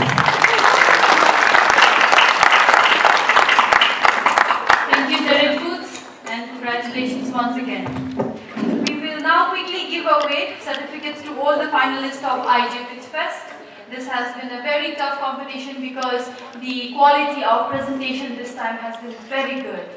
So, ladies and gentlemen, please join me in congratulating our finalists on stage.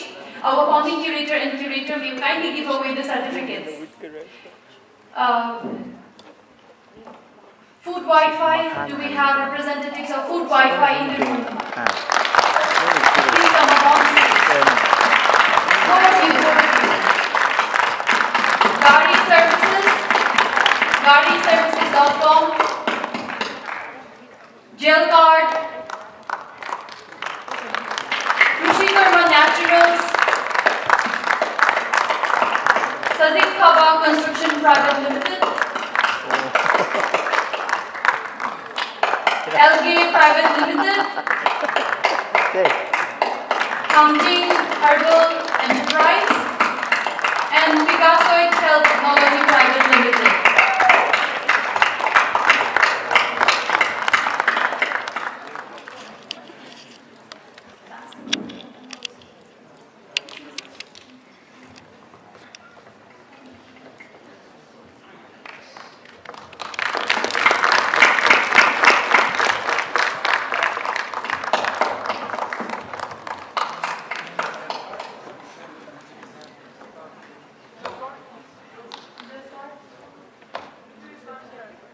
Okay. Krushi Karma Naturals.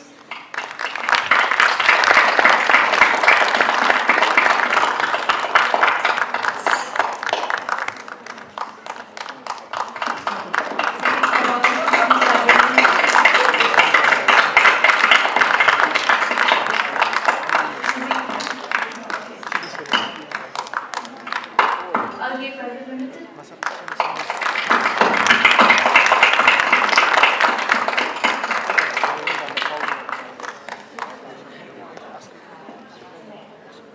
Counting Herbals Enterprise.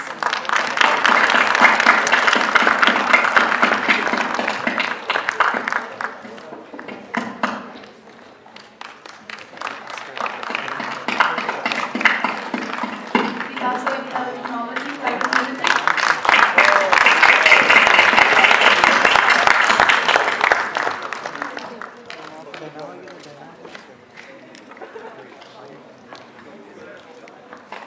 May we call upon the winners as well for a group photograph?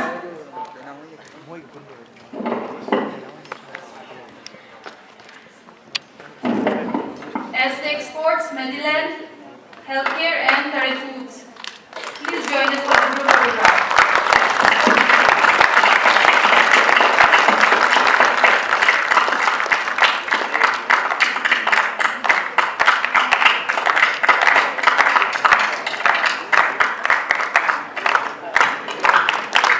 Big applause for the winners, ladies and gentlemen.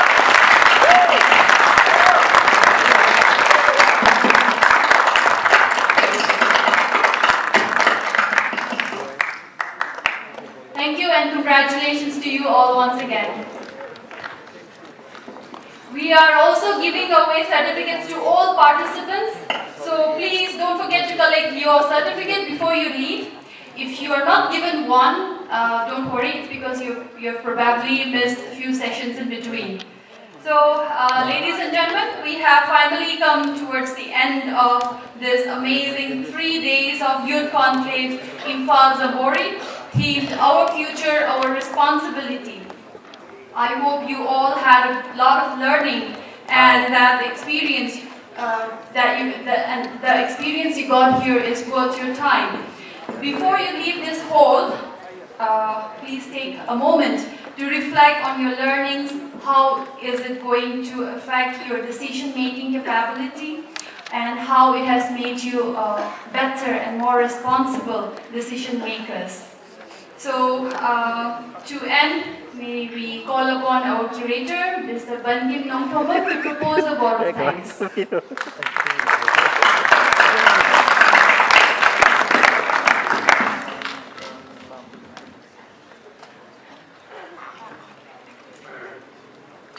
A very good evening, everyone.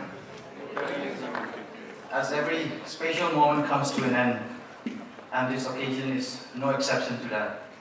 Today, we officially come to the end of this 3 days Youth Conclave, but our bigger journey has just started together from this event. And now on behalf of Globalshapers community, I'd like to express my gratitude to our crowd sponsors, Northeastern Council, our Honorable Chief Minister and his Department of Planning, Jet Wings, National Health Mission, BSNL, Forest Department Government of Manipur. Our proud partners, Imphal, Tanta, Kumhai, our proud logistic partners, Lamjingba Cabs. And our event would have been very incomplete, and we wouldn't have been able to discuss such a big learning curve without our eminent speakers. So I thank all the speakers who have joined us today and in the past 2 days with us. And I thank the staffs of City Convention Center for managing all our requirements and helping us in delivering the program as we expected. Last but not least, I thank all the department hands for such an overwhelming response when we approached to you about this conclave and sending your bright students to be a part of this learning curve. And I would like to thank all the participants who have been with us in the past 3 days for your overwhelming response and your wholehearted participation in the exercises and in the workshops that we have carried out yesterday and today. Today, organizers usually do not thank themselves, but today I'd just like to make an exception to the etiquette and thank all the Globalshapers, Imphal Hub Shapers for the rigorous hard work, running and replanning, the sleepless nights you guys have put in to make such a perfect event.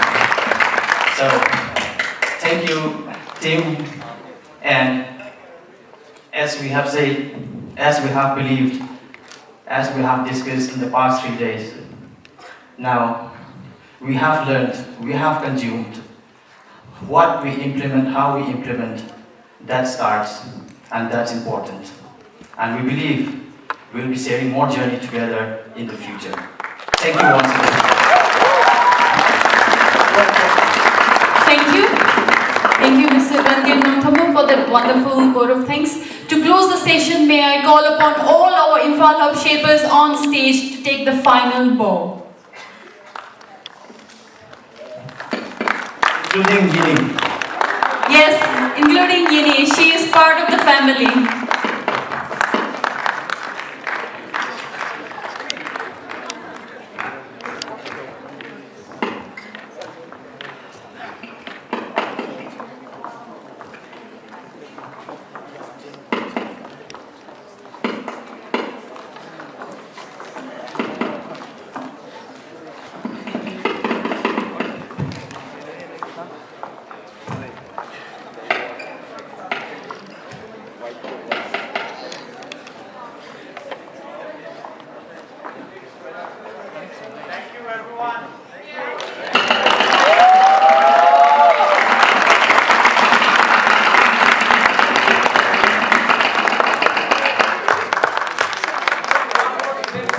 I think you can give a standing ovation to the team.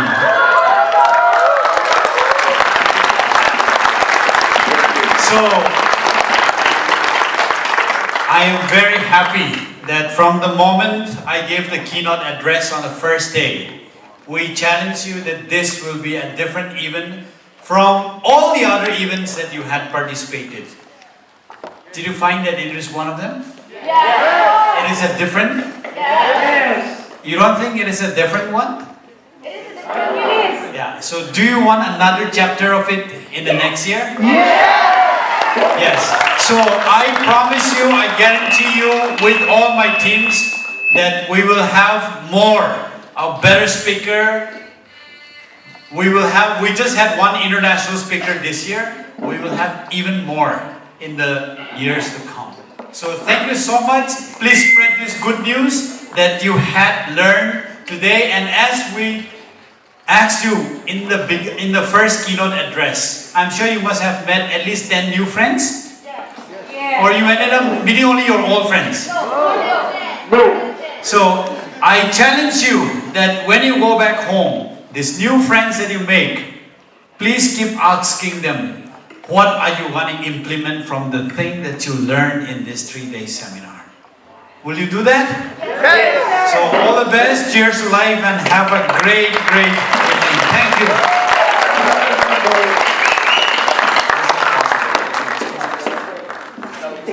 If all of you ones who come and be a part of this photo session, you're most welcome. Photos.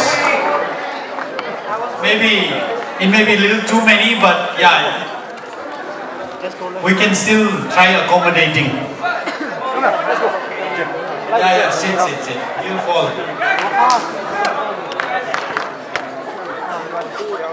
Yeah, I think whoever wants to be a part of this photo session, please come and be a part of it.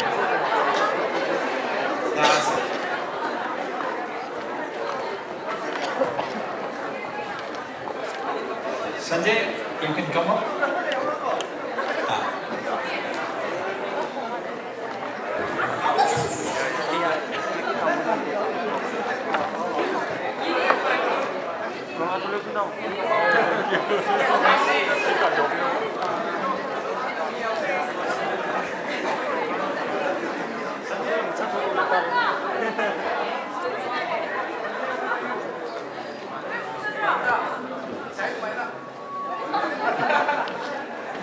잘 돼가 봐, 잘 돼.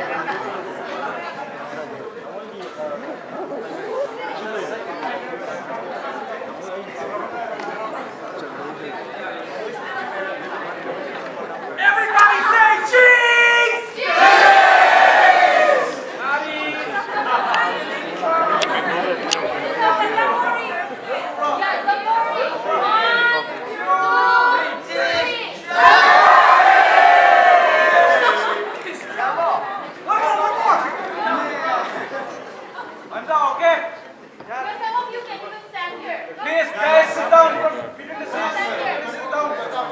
Faster.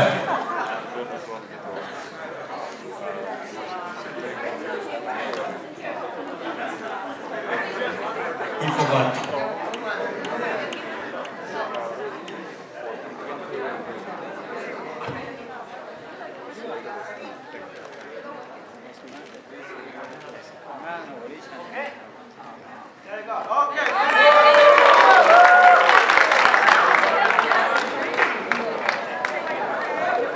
Thank you.